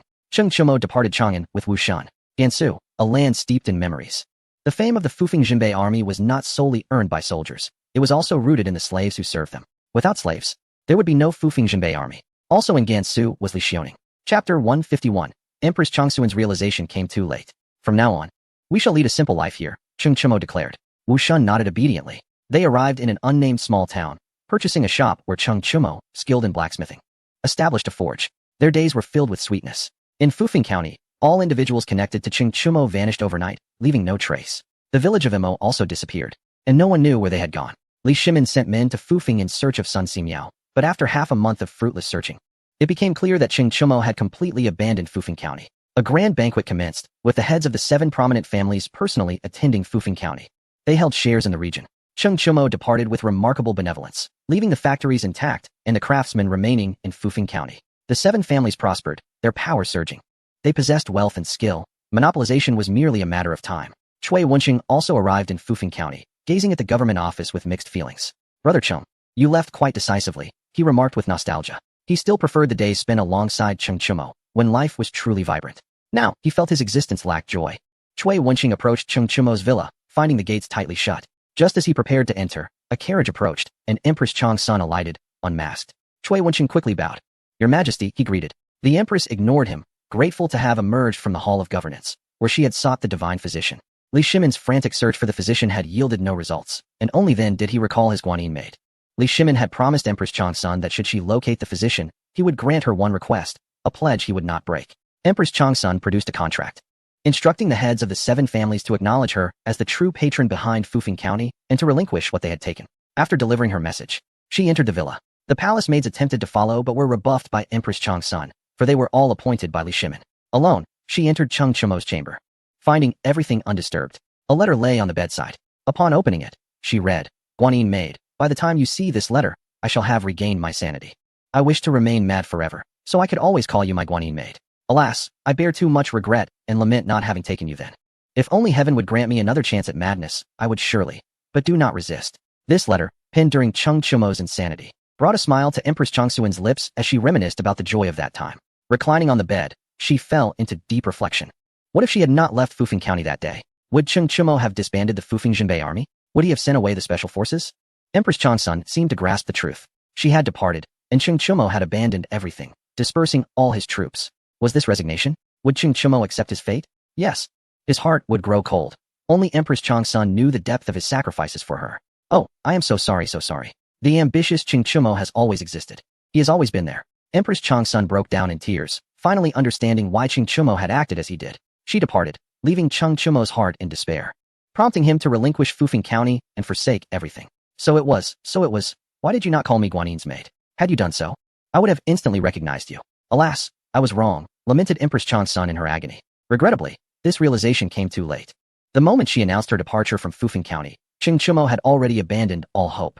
I must find you, wherever you may be, she declared through gritted teeth. She had already let down too many and could not afford to continue doing so. Li Shimin had utterly crushed her hopes. She yearned to reclaim her Cheng Chimo. Regardless of his status, whether son-in-law or minister, he remained her Cheng Chimo. With a sudden thought, Empress Chang Sun lifted her skirts and dashed out of the villa, heading straight for the carriage. The palace maids attempted to follow, but a cold glare from her made them retract their necks in fear and hastily retreat. Empress Chang Sun drove her carriage up the mountain, arriving at the cave where only she had ventured before, a secret unknown even to Li Lizzie. Pulling the hemp rope beside the stone door, it swung open, revealing neatly stacked hot air balloons. Only one remained, accompanied by a letter. In case of emergencies, you may take this hot air balloon to escape. It was left by Cheng Chimo. With tears held back, Empress Chang Sun rushed out of the cave and went to the tent where they had once spent the night. The tent still stood. She entered, finding a large basket and a gas canister inside. A smile broke across her face. These were all preparations made by Cheng Chimo, who had anticipated the outcome of her return to the palace. It was a well-known truth that once a marital bond had frayed, it would never revert to its former state, regardless of how strong the past affections had been. This wisdom, gleaned from the experiences of countless couples, resonated with her. Empress Changsuin's singular thought was to find Cheng Chimo. She understood that Li Shimin would not oppose her search for him, as he was preoccupied with seeking a divine physician. Returning to Fufeng County, she arrived at the government office, where the heads of noble families were in a serious discussion, their expressions grave. They were unwilling to accept that Empress Chang Sun would present a contract. Did she not care for the infamy of competing with the populace? As she entered, the 7 stood to greet her. Empress Chang Sun, unmasked, took her seat at the head. You have disrupted the order. Do not think Fufeng County is easy to bully. The special forces have not perished. The Fufeng Jinbei army has merely been disbanded, not destroyed. Beware of the reckoning that will come after autumn, she stated coldly. The 7 exchanged looks of resignation. Without Empress Chang Sun, Fufeng County would have been theirs for the taking. Now, they had no choice but to comply with her wishes. They feared not Cheng Chimo's retribution, but rather the possibility of Empress Chang Sun commanding him to exact it. One Cheng Chimo was not terrifying. He possessed cannons, as did they. This was their confidence. If Empress Chang Sun ordered a reckoning, the results would be unpredictable. From this day forth, Fufeng County shall implement a rotating directorship system. Your families will take turns serving as the chairman, starting with the Cui family, Empress Chang Sun decreed. The heads of the 7 families rejoiced. The head of the Cui family rose and bowed. With a rotating chairmanship, they would wield influence, and with influence would come boundless benefits. The division of the 7 families paled in comparison to what Empress Chang Sun proposed. Thus, Fufeng County would remain a collective, still the foremost commercial hub of the Tang dynasty. Empress Chang Sun said no more, returning to the villa where an iron carriage awaited in the backyard. Its wheels were crafted from snake skin, equipped with shock absorption, providing a smooth ride, perfect for long journeys. With the carriage prepared, she set out once more in search of Cheng Chimo. At last, she located members of the Fufeng Jinbei army, Some soldiers had not left, but remained in Fufeng County. Empress Changsun gathered 200 men, sufficient to ensure her protection. Knowing her intent to find Cheng Chimo, the soldiers were filled with excitement, shouldering their weapons and following her. 3 days later, an iron carriage departed from Fufeng County. Flanked by 200 soldiers of the Fufeng Jinbei army, led by Li Bin, Empress Changsun sat within the carriage, accompanied by 2 women, a princess from the previous dynasty and a concubine of Chibi Helu. Their destination was Jiangnan, where she had heard the special forces had ventured. Chapter 152. She feared. His heart raced. Empress Changsun arrived in Hangzhou and was reunited with her uncle, Gao Shilian. Uncle, she called, her eyes glistening with unshed tears. Finally, in the presence of family, Gao Shilian gazed at her with affectionate concern. You have lost so much weight, he remarked, recalling his visit to Fufeng County 2 years prior, when she had appeared more robust. Empress Changsun forced a smile, her heart heavy with unvoiced grievances. While most would complain to their relatives, she could not. It concerned the dignity of the royal family, and she remained steadfast in her efforts to uphold that dignity. Neither spoke of grievances. Both understood that some matters were best left unaddressed for the sake of peace. As they arrived at the government office, Empress Changsun inquired, where did Chimo go during his last visit here? The mention of Cheng Chimo stirred myriad emotions within Gao Shilian. He recalled their encounter, a time when he had been struck by Cheng Chimo, information he could not disclose to his niece for fear of ridicule. He only visited West Lake, bringing back many people. Gao Shilian replied. Empress Changsun's heart leaped with joy. West Lake was relatively small, and if Cheng Chimo could locate those individuals, so too could she. Recently, over 1,000 people arrived, but after visiting West Lake, they have not been seen again, Gao Shilian added. Empress Changsun felt certain the special forces were surely there. She rose to depart for West Lake, but Gao Shilian stopped her. After such a long absence, how could I let you leave so soon? Your Royal Highness. You must dine before setting off, he insisted with a smile, instructing the servants to prepare a meal. It must be said that Hangzhou lived up to its reputation as a culinary desert, with only the West Lake vinegar fish worthy of note. Knowing the special forces were nearby uplifted Empress Changsun's spirits. Finding them would surely lead her to Cheng Chimo. After days of travel without a proper meal, she was eager to finally enjoy a feast. When the dishes were served, however, Empress Changsun's expression soured. She glared at Gao Shilian. Uncle, are you treating me to a meal, or just trying to pass off these few pieces of fish as sustenance? She exclaimed, her tone dripping with sarcasm. Gao Shilian felt his face flush with embarrassment at her jest. He summoned the cook for a stern reprimand, while Empress Changsun delighted in the spectacle, eager for chaos. Indeed, you cannot deceive us with such meager portions. Do not hide behind pretentiousness. Quantity matters just as much as quality, you stingy uncle, she proclaimed. Gao Shilian kicked the cook. Redo it. If not, I shall stew you like fish. He thundered. The cook hurried back to work. Empress Changsun watched with a smile. Uncle, the beauty of West Lake is renowned. Do not let a poor meal tarnish its reputation. A day spent here wandering the scenic views will surely leave one famished. Such paltry servings are near criminal. It matters not if the food is delicious, for it is not, she advised earnestly. After spending an extended period in the company of Cheng Chimo, she gradually shed her habit of superficial indulgence, embracing her fondness for food with enthusiasm. Gao Shilian, schooled by Empress Changsun, found his aged visage alternating between crimson and pallid hues. He shot a glare at the Empress, exclaiming, Ah, to jest with your uncle upon your arrival. Truly, you are a delightful niece. He paid little heed to her words, musing that one cannot amass ill-gotten gains if one is overly concerned about portion sizes. To earn money, one must cast aside shame. The Empress playfully stuck out her tongue and made a face, choosing silence as she awaited the meal. When the dishes returned to the table, the chef had taken great care, presenting a fish that weighed no less than 10 pounds. The Empress, wielding her chopsticks, wore a frown. How is one to consume such a massive creature? Uncle, I have made a considerable journey to visit you, and this is how you greet me? She huffed. Gao Shilian could only smile wryly, recalling her childhood antics and her notorious difficulty to please. Would you like me to procure a sugar figurine for you? He suggested. The Empress flushed, casting him a sidelong glance before burying herself in her meal. After dining, the Empress departed to West Lake, where Li Bin procured a boat. Your Majesty, allow me to accompany you, he offered, harboring concerns for her safety. The Empress remained silent, boarding the vessel alone. Had Cheng Chimo been present, she would have welcomed his company, but Li Bin was deemed unnecessary. Wait for me here, she commanded before rowing into the lake's heart. Closing her eyes, the Empress felt her heart race, though she masked her fear. Far away in Gansu, Cheng Chimo sensed something amiss. Why is my heart racing? He pondered, oblivious to the turmoil the Empress faced on the boat. Setting aside his cutting tool, he took a seat, massaging his chest, bewildered by the sudden palpitation. Wu Xuan approached with a bowl of water. Sir, drink some water, she gently urged. During this time, she had been quite fulfilled, engaging in needlework, crafting items she cherished, and selling them. Although their earnings were meager, the couple lived joyously. Cheng Chimo, having found leisure since his arrival, was now focused on using his cutting tool to carve the rifling of a gun barrel, aspiring to create a Mauser K98. He accepted the bowl, drank heartily, and wiped his mouth. Be careful with your hands. Did you prick yourself again? He inquired.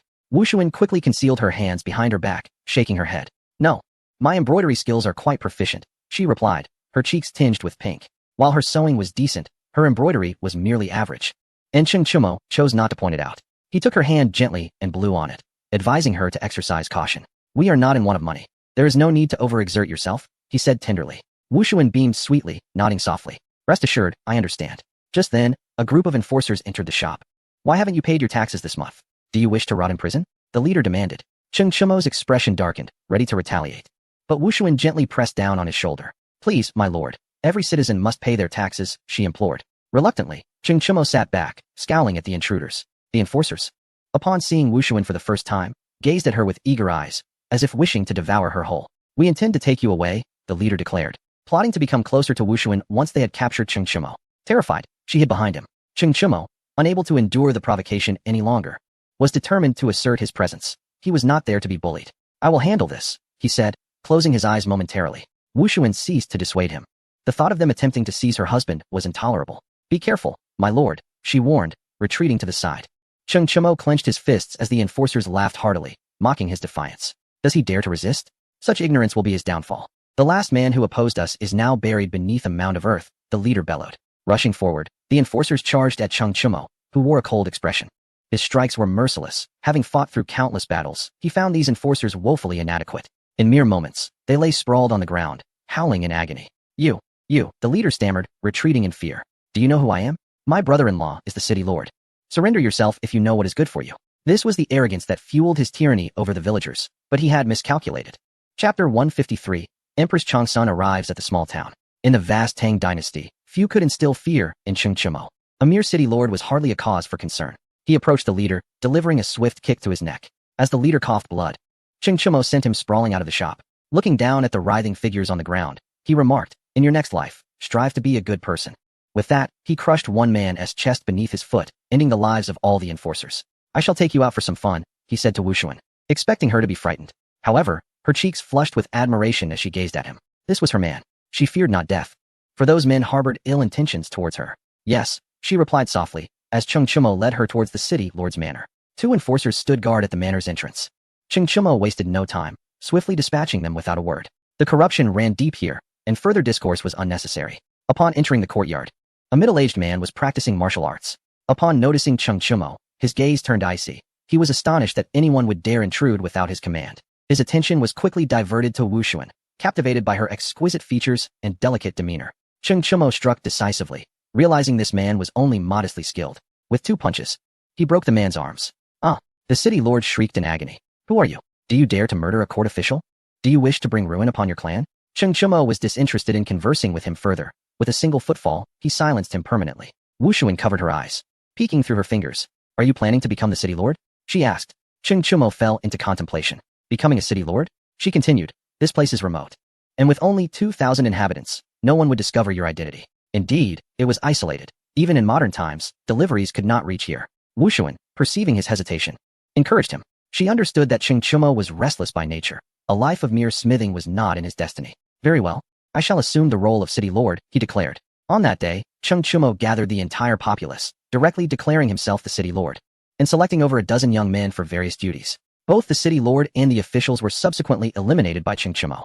The common people regarded him as a divine being, believing unequivocally in his words. Suddenly, Cheng Chumo felt a surge of anxiety, clutching his chest. Wu Xuan hurriedly supported him, exclaiming, My lord, what ails you? Your health has always been robust. How could this happen? At Westlake, Empress Changsun hid in the cabin of a small boat, weeping uncontrollably. The turtles and fish in the water seemed to torment her, repeatedly colliding with the vessel. Some fish leapt onto the deck only to tumble back into the water. Oh, go away, fish. I shall never eat sweet and sour fish again, she lamented, curling up with her eyes shut. Not far away, a quarrel erupted between Sun Simiao and Long Gui aboard another boat. You stole the pieces. Do you dare to deny it? You simply cannot bear to lose. Long Gui shouted, glaring at Sun Simiao, who was visibly perturbed by the silver needle wobbling on his thigh, freshly inserted. With a forceful stomp, Long Gui inadvertently smashed a gaping hole into the boat's bottom. Both men stood dumbfounded, exchanging regretful glances. Sun Simiao spotted the small boat of Empress Changsun, and his face lit up with joy. Old Gui, look, he pointed out. Long Gui, sighing in relief, realized he had ample gold coins. Without a boat, he would surely sink along with them. The two men paddled closer to Empress Changsuan's boat. As their vessels approached one another, she stared blankly, rubbing her eyes. Mr. Long? Divine Physician's son? She exclaimed in surprise, hastily wiping her tears and straightening her attire as she exited the cabin. Upon boarding, her small boat fulfilled its purpose and sank. What brings you here? Sun Simiao inquired. Empress Changsun wore a look of dismay, resembling a child wronged. Oh, Divine Physician, I came to find you. This place is far too frightening, she confessed. Sun Simiao chuckled softly, stroking his beard. Do not weep. Have we not found each other? Let us return at once, he reassured her. Empress Changsun nodded, her heart brimming with joy. The trio returned to the idyllic realm, only to be halted by Xia Zhu and her companions. With a helpless expression, Xia Zhu regarded them. Seniors, did you not go to procure provisions? How have you returned so swiftly? She asked, exasperated. The lack of surplus grain in their utopia left them no choice but to venture out for supplies. Empress Changsun emerged from the cabin, and the two elder gentlemen silently rejoiced, relieved to have encountered her. Without her presence, that young girl might have dealt with them harshly, as she was the steward. Upon seeing Empress Changsun, Xia Zhu was taken aback and promptly bowed. Greetings, Your Majesty. As Empress Changsun descended the boat, she aided Xia Zhu, taking her hand. Is Qing Chimo here? Is he around? She inquired eagerly, scanning the surroundings. Xia Zhu shook her head. The Lord is not present. Disappointment washed over Empress Changsuan's face as she realized her search was still unfulfilled. Do not despair, Your Majesty. It seems the Lord has ventured to the borders. His exact whereabouts are unknown, Xia Zhu added. Empress Changsuan's expression brightened. To the borders? Where could Qing Chimo possibly go? Knowing him, he will surely be somewhere familiar to him. I shall seek him out, she declared, preparing to return to the small boat. Long Gui interjected, hold on. We shall accompany you in your search. Sun Simiao nodded, not wishing to remain in a place devoid of patience. Empress Changsun expressed her gratitude. Xia Zhu opened her mouth to dissuade them, but ultimately refrained. The Lord will return of his own accord. It is ill-advised to seek him out. As she watched the trio depart, she redirected her efforts to procure provisions, dispatching others to gather supplies, as over 200 individuals awaited her on the shore. Empress Changsun called out from the boat, Xia Zhu, do respond. 3 months later, 3 individuals arrived in the small city. Over this period, the city had become significantly more prosperous, serving as a vital node along the Silk Road, bustling with merchants. Numerous new inns had opened, and the absence of an entry tax allowed merchants to easily settle here. As the three walked along the streets, one side was navigable, while the other was in the process of being paved with red bricks. He must be here, he must be, Empress Changsun insisted. Long Gui nodded in agreement. They began their search, but after 3 days, Qing Chimo remained elusive. Could he be at the city lord's manor? Sun Simiao suggested. Long Gui concurred, and they proceeded to the manor, inquiring of the officials. What is the name of your city lord? Long Gui asked. The 2 officials, their eyes dimmed by age, looked at him blankly. The lord's surname is Sure, one replied. An elderly gatekeeper is a symbol of peace in times of chaos. Who would dare employ an old man, lest they be struck down? Empress Changsun felt a pang of disappointment, her heart heavy with uncertainty. Is it possible Qing Chimo is using a false name? She pondered. Let us investigate further, she urged. The gatekeepers did not impede their entry, as many sought to enter the manor, and the city lord himself rarely resided there. Chapter 154, Searching Beyond the City. Soon to meet again, the trio found no sign of Qing Chimo, and Empress Changsuan's determination faltered. What does your city lord look like? She inquired of the officials. The aged guards, their vision failing, could hardly provide a clear description. We did not see him well. We only know he is unwell and often clutches his chest. They replied. They did not disclose that Qing Chimo had eliminated the former lord to assume his position. This remained an unspoken secret among the townsfolk, who were content under his rule, as their lives improved day by day. Even the elderly, toothless citizens found work. Empress Changsuan's expression turned bitter as she lowered her head and departed, with Sun Simiao and Long Gui following closely behind, unsure of how to console her. They were astute, aware of her hidden feelings.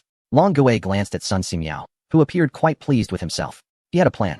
Ah! Sun Simiao suddenly exclaimed, startling Empress Changsun, who gasped and patted her chest in reproach. Divine Physician, why do you frighten me? She scolded. Allow me to share a secret.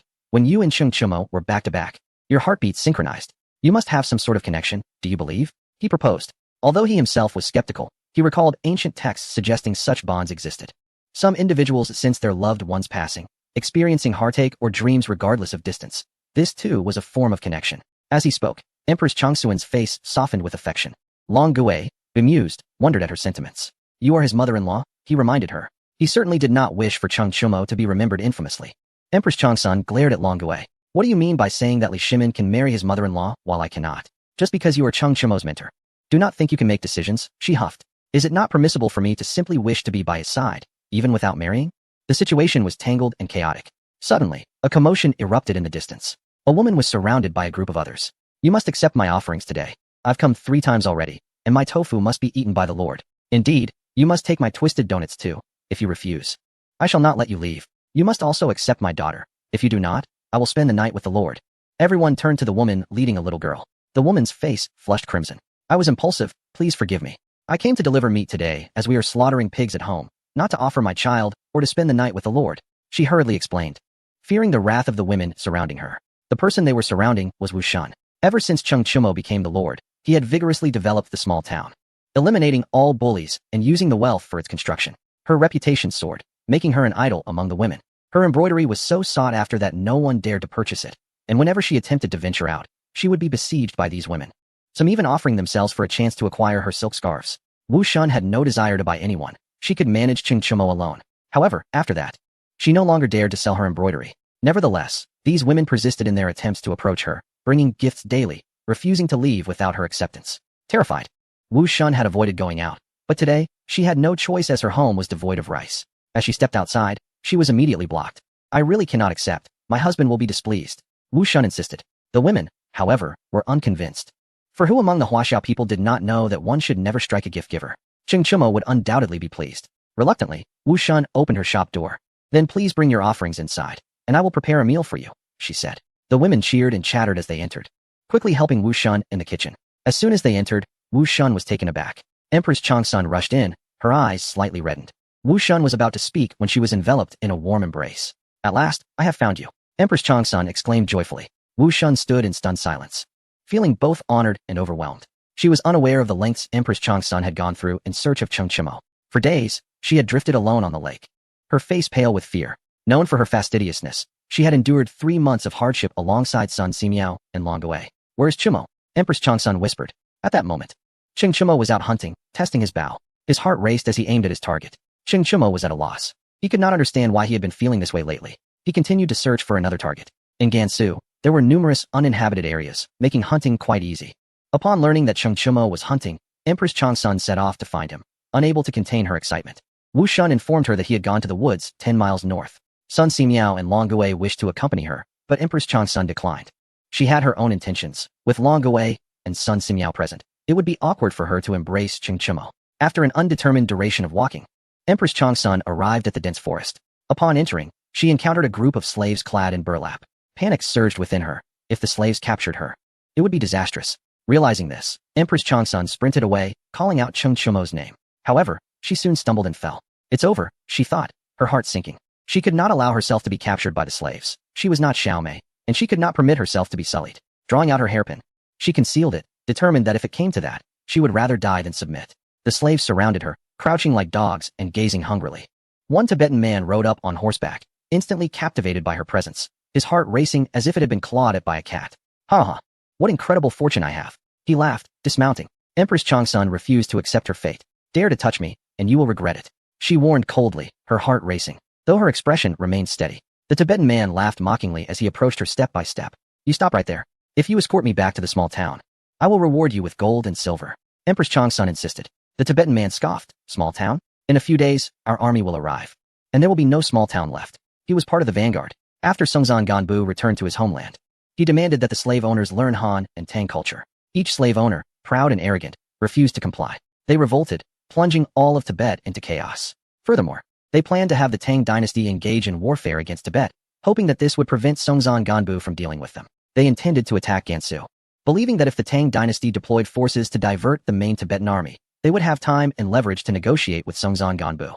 The Tibetan man hesitated as he approached Empress Changsun, sensing that her attire and demeanor were not those of an ordinary person. What if he offended someone he could not afford to? He was no fool. Some individuals within the Tang dynasty were not to be trifled with. "Who are you?" he demanded. Empress Changsun could not possibly admit that she was a queen. Biting her lip, she clutched her gold hairpin tightly. Seeing her silence, the Tibetan man's heart soared with delight. It appeared she had no backing, and he lunged at her. Empress Changsun thrust the hairpin towards him, determined to take at least one down with her. Chapter 155, The Encounter of Slaves' Language. The hairpin aimed at the Tibetan man. Empress Changsun, delicate and frail, could not possibly pierce the seasoned slave owner. He sidestepped, and the hairpin embedded itself in the earth. "Ha ha ha, you think you can kill me? How deluded," he mocked. Empress Changsun, now disheartened, withdrew the hairpin and aimed it at herself. The Tibetan man kicked her wrist, causing her pain and forcing the hairpin from her grip. She glared at him in fury. "Ha ha ha, wish to die? If you dare to die, I will offer you as a prize to the slaves. You can try," he threatened. Empress Changsun bit her lip, filled with regret for not allowing Longgui and the others to accompany her, unwilling to accept her fate, so close to finding Cheng Chimo. The Tibetan man reached out towards her face. Suddenly, a loud thud echoed as his arm was pierced by something, and he fell to the ground, writhing in pain. Cheng Chimo, feeling agitated, had seen the commotion from afar and recognized who was being bullied. He could never have imagined that Empress Changsun would traverse such a distance to seek him out. You have quite the audacity to cause trouble on my territory. Is it that I am incapable of wielding a blade, or have you become too arrogant? Cheng Chimo approached leisurely, speaking nonchalantly. The Tibetan man, enduring the pain, glared fiercely at Cheng Chimo. Kill him, commanded the slave owner.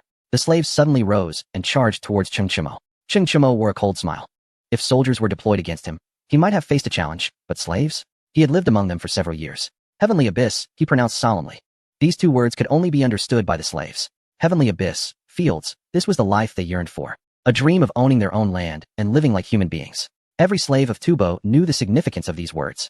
The slaves stared blankly at Cheng Chimo. His emotions were complex. He once had 10,000 brothers among the slaves. Heavenly Abyss, he shouted again. Dozens of slaves raised their heads and echoed, Heavenly Abyss. The slave master looked on, dumbfounded, unable to believe his eyes. It was the first time the slaves had acted this way. At that moment, Empress Changsun was filled with joy. Having just twisted her ankle and unable to move, she had wanted to call out to Cheng Chimo, fearing he might be distracted, planning to wait until he dealt with them to reveal herself. However, witnessing this scene ignited a fervor within her. The slave's sudden burst of strength was beyond her expectations. Cheng Chimo turned to the slave master. Do you have anything else to say? He mocked. The slaves, now following Cheng Chimo, no longer bowed their heads. He was no longer their master, but their brother. The two words Heavenly Abyss conveyed everything. Cheng Chimo glanced at Empress Changsun, who stood there in a daze. Their eyes exchanged unspoken words. After a long moment, Empress Changsun withdrew her gaze. She had thought of abandoning everything to rush into Cheng Chimo's arms. But the gap between thought and reality was vast. She could only bury her feelings for now. Why aren't you handling him? Help me up, she feigned reproach. Cheng Chimo hurried to assist her. No, my foot hurts, she replied. Without hesitation, he scooped her up. Empress Changsun wrapped her arms around his neck, relishing the moment. If only he were still the ambitious Cheng Chimo, the distance between them would only be a few words. Just being able to hold her like this was already satisfying. Her spirits lifted. Eliminate him, Cheng Chimo commanded. The slaves, not knowing why they understood, moved to eliminate their former master. Mother, shall we return to the city? Cheng Chimo asked. To be honest, Empress Changsun did not wish to return but felt compelled to, for the fallen Tubo man had warned of an impending attack on Gansu. She quickly explained the situation to Cheng Chimo, whose expression turned grave. They had to return. He quickened his pace. Chimo, do not rush. Both Elder Longgui and Elder Sun Simiao are here, Empress Changsun reassured him. Cheng Chimo slowed his steps. With his masters present, there was no need to hurry. He had learned everything from them, and their presence assured him. They were 5 miles from the small town when Cheng Chimo, carrying Empress Changsun, went into hiding. They could not return. The town was besieged, with at least 10,000 men. Both Cheng Chimo and Empress Changsun wore serious expressions. Shall we execute a beheading operation? She suggested. Perhaps you should take me to witness it. Cheng Chimo observed her carefully. Seeing him nod, she silently cursed him as a fool. She preferred the ambitious Cheng Chimo. She needed an excuse to convince herself, and he served perfectly. Women, in essence, are contradictory beings who often prefer to be passive. Then let us proceed with a beheading operation, she decided. The encircling force consisted of soldiers, not slaves, and their commander must be nearby. Cheng Chimo searched while holding Empress Changsun, who felt light as a feather. Even if she weighed 100 pounds more, he would not struggle to carry her. After a lengthy reconnaissance, Cheng Chimo frowned. There was no commander in sight. Could he be within Tubo territory? It appeared they would have to venture into Tubo for a while. Very well, Empress Changsun agreed, her heart filled with joy, quickly masking it. For the sake of the people, we must do this, she asserted. The group advanced towards the Turkic border. That night, without tents, Empress Changsun sat beside the fire, hugging her arms against the cold. Cheng Chimo, seated not far off, was busy cleaning his weapon. I'm cold, she pouted. Cheng Chimo rushed over, ready to remove his clothing. She wished to strangle him. What if you give me your clothes and then freeze? She admonished, glaring at him. Cheng Chimo promptly set aside his gun and enveloped her in his arms. Empress Changsun nestled closer, her chest pressed against him. Cheng Chimo glanced down, feeling a wave of heat wash over him. He swallowed hard. So fair, she thought, feeling a sense of pride. Shifting slightly, she found a comfortable position. In the middle of the night, a cold wind blew, and Empress Changsun burrowed deeper into Cheng Chimo's embrace, tucking her head within his clothing. Cheng, you better understand. Or else don't blame me, she mused, you'll regret it. Cheng Chimo unfastened his buttons and wrapped her completely in his garment, holding her tightly. Empress Changsun found it difficult to endure. At 30, a woman's desires often become more pronounced. A woman in her 20s may be daring but lacks the intent, while one in her 30s possesses both the will and the courage. At 40, she is bold and daring, only to find that the opportunities have vanished. Empress Changsun shifted restlessly. Mother, are you uncomfortable? Ching Chimo asked. Soldiers are often foolish, particularly professional ones. Empress Changsun was exasperated with Ching Chimo, her face flushed. Wanting to pinch the flesh at his waist, yet all she found was muscle. She was reluctant to withdraw her hands, embracing him tightly, her face pressed against his chest. It's better when he's ambitious, she reflected. She was certain that if he were the old Cheng Chimo, she would have been thoroughly consumed by now. Is that so? Does the Guanyin maid miss him? Cheng Chimo whispered in Empress Changsuan's ear. If he couldn't decipher her meaning from such hints, he would be a true fool. Empress Changsuan's heart soared as she finally understood, rubbing her ear against his chest. It tickled. The two held tightly to one another. Had it not been for the surrounding slaves, they would have already succumbed to their desires. Chimo, remember to seize the tents, she reminded him. He replied. At dawn, they had slept remarkably well. The first half of the night had been torturous, but after they fell asleep, they felt warm. Cheng Chimo crouched down, allowing Empress Changsun to rest on his back. They needed to quicken their search for the enemy commander. Carrying her would slow them down. Empress Changsuan's chest pressed against his back, and they could hear each other's heartbeats. She was astonished. Their heart rates were indeed similar. Could what Sun Simiao said be true? She resolved to test it when the opportunity arose. They continued onward. After a prolonged search, the whereabouts of the enemy general remained elusive. Changsun Empress suggested that the slaves disperse to seek him out. Changsun Empress remarked on her persistent curiosity, playfully sticking out her tongue after speaking. Cheng Chimo nodded in agreement, affirming the truth in her words. The Empress beamed with joy, relishing the feeling of being acknowledged. He instructed the slaves to scatter and begin their search while he remained in place, carrying the Empress on his back. 3 days later, the Empress's expression soured as they encountered trouble, surrounded by a band of 500 Turkic soldiers. Cheng Chimo, hide me and escape on your own, she urged, fearing that her presence would hinder his escape. With Cheng Chimo's prowess, he could fight his way out alone, but carrying the Empress would complicate matters. Even with Zhao Yun's bravery, he could not enter and exit the fray unscathed while burdened. The Changsun Empress was not Lu Chan. Then, Lu Chan was but a child, light as a feather. With a sharp slap, Cheng Chimo playfully smacked the Empress's bottom. Do not speak nonsense. What are the Turkic soldiers to me? Even if there were 10,000, I would not fear them. They come merely to deliver tents, he declared. The Empress, taken aback by the unexpected gesture, found herself both amused and bewildered, sensing that the atmosphere had shifted. Such antics were better suited for nightfall. Cheng Chimo carried the Empress to a hillside, quietly contemplating how to break through the encirclement. Ultimately, he concluded that escaping would be quite challenging. The Empress's face grew serious. This seemed a dire predicament. Yet, she thought, perishing alongside Cheng Chimo would not be so bad. She had lived a day longer than her fate in the 9th year of Jingguan, so each moment was a gain for her. Do you believe I can cut through them 7 times and emerge unscathed? Cheng Chimo asked, wishing to lighten her mood. He had faced such situations numerous times, remaining unperturbed even against hundreds of thousands. How could he be daunted by a mere 500? Such was the confidence of a legendary general. The Empress rolled her eyes, skeptical yet playful. I do not believe you. If you can truly achieve such a feat, I shall heed your every word. Her tone was teasing, aware that he was jesting, yet she knew they must remain composed in the face of adversity. Very well, I wager with you. If I win, we shall indulge in 7 escapades within the tent tonight. Cheng Chimo laughed heartily. The Empress gazed at him dreamily, replying with a soft, agreed. Their eyes locked, and Cheng Chimo rose to gather his weapons. Stay here and be good, he instructed. The Empress nodded with a radiant smile, filling him with boundless confidence. Her smile dispelled any lingering doubt within him, instilling a sense of invincibility. Stepping towards the Turkic soldiers, Cheng Chimo understood that these men were delivering weapons to Tibet, supporting a slave uprising. Upon spotting the two dressed in Han attire, they were determined to capture them, having long refrained from crossing the border to bully the Han people. Stopping 50 meters from them, the chief commander gawked at Cheng Chimo, trembling, his weapon slipping from his grasp. In that moment, he wished for death. Why you? How did you end up here? The commander stammered. Cheng Chimo recognized him. He was the very man who had attempted to use a princess to bargain for his life during Cheng Chimo's incursion into the Western Turkic territory. It was surprising to see him alive and seemingly thriving. Come now, let us engage in a duel. If you win, I shall still let you go. Cheng Chimo stated coldly. The commander shuddered, memories flooding back of Cheng Chimo's terrifying might, recalling the 300 cavalrymen who had swept through the Western Turkic lands.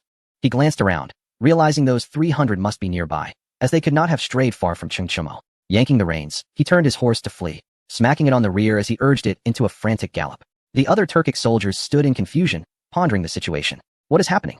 They looked to Cheng Chimo, who roared, Who dares to fight me, Cheng Chimo? The Turkic horses grew restless, and the soldiers, eyes wide with terror, finally grasped the reason for the commander's flight. Cheng Chimo was the demon of the prairie.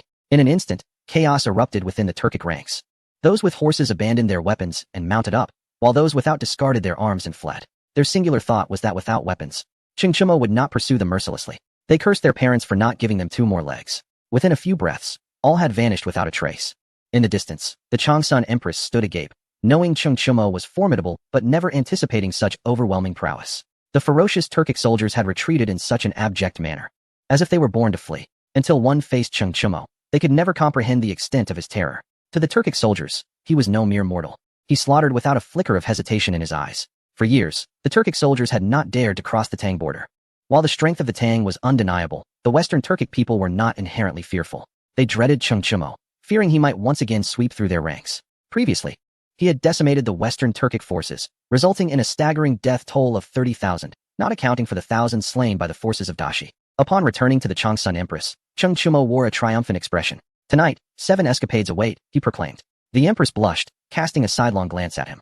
That does not count. They fled on their own, she protested, deciding to play coy.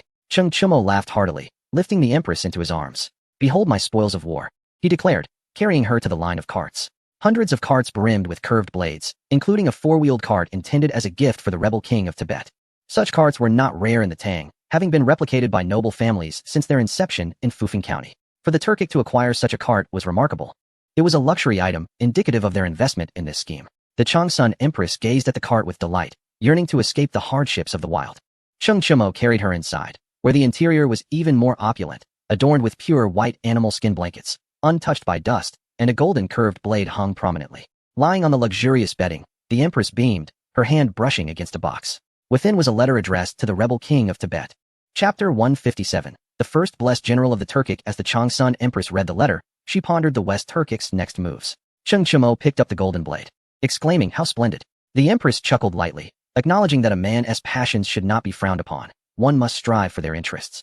Aesthetic pleasures require wealth, and enjoyment demands resources. It must be said that the Changsun Empress possessed a remarkably sound perspective. Do not restrict a man's hobbies. After a moment of silence, Empress Changsun's expression grew solemn. Chumo, the Western Turks are planning to annex Tubo, she stated.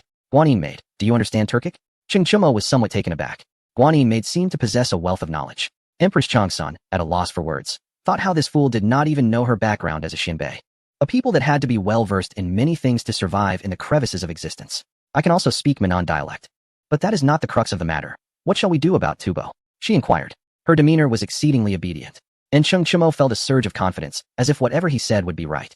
Empress Changsun instilled in him boundless faith. Whatever the Turks aimed to accomplish, the Tang dynasty would oppose. They wished to sow discord in Tubo to seize it for themselves, and he would restore order. Cheng Chumo asserted, and Empress Changsun nodded subtly, acknowledging that this young man possessed great potential. I will heed your advice, she said, her cheeks flushing slightly. Cheng Chumo finally understood why Emperor Li Shimin had held Empress Changsun in such high esteem during her lifetime. She was enchanting, deftly capturing a man's heart. She guided him without ever persuading him, allowing him to form his own thoughts, which she deemed correct, imperfections notwithstanding. When Emperor Li Shimin sought to eliminate Wei Zheng, Empress Changsun had approached it similarly, stating that Wei Zheng was like a mirror, leaving the rest for Li Shimin to ponder. Should he not grasp it, he could proceed with the execution. To possess such a woman and still fail to achieve one's ambitions would be a waste of life. Better to cease existing than squander the air. Cheng Chumo lunged towards Empress Changsun, who embraced his neck. Can it wait a while? Your Guanyin maid is not yet prepared, she whispered. Cheng Chumo quickly understood the reason behind her request. Women often experience discomfort during certain days. The recent encirclement had startled Empress Changsun into her monthly cycle. He began to rummage through supplies and discovered a small quilt made from a white plate. He tore it apart, boiled the fabric in hot water, and used it to wrap the plate. Empress Changsun watched quietly, a sweet smile gracing her face. If Emperor Li Shimin did not cherish her, then someone else would.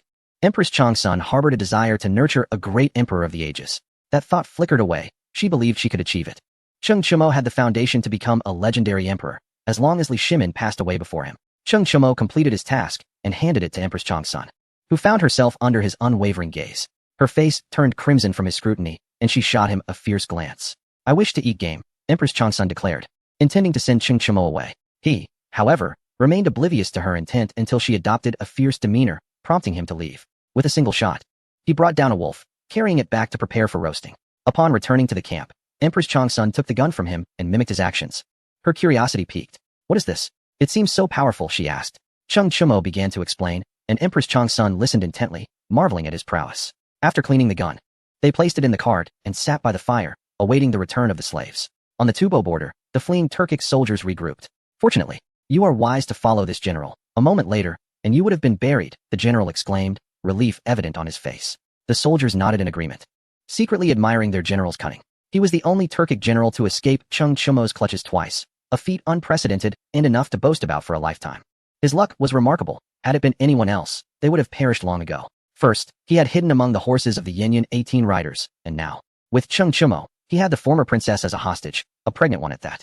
Had she not been with child, he would have met his end. This time, he believed Cheng Chumo refrained from pursuing him because he had discarded his weapon. Remember, from now on, when you see Cheng Chumo, just drop your weapons, the general instructed. The soldiers agreed. They had already discarded their arms during their escape.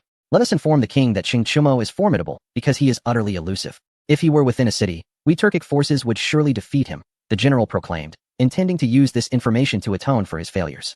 Having lost supplies without a solid excuse, he would be doomed. Cheng Chumo was the perfect scapegoat. The Turkic nobility would undoubtedly seek a way to eliminate him. The general planned to remain on the grasslands, awaiting news while refraining from pursuing Cheng Chumo, as he was not easily vanquished.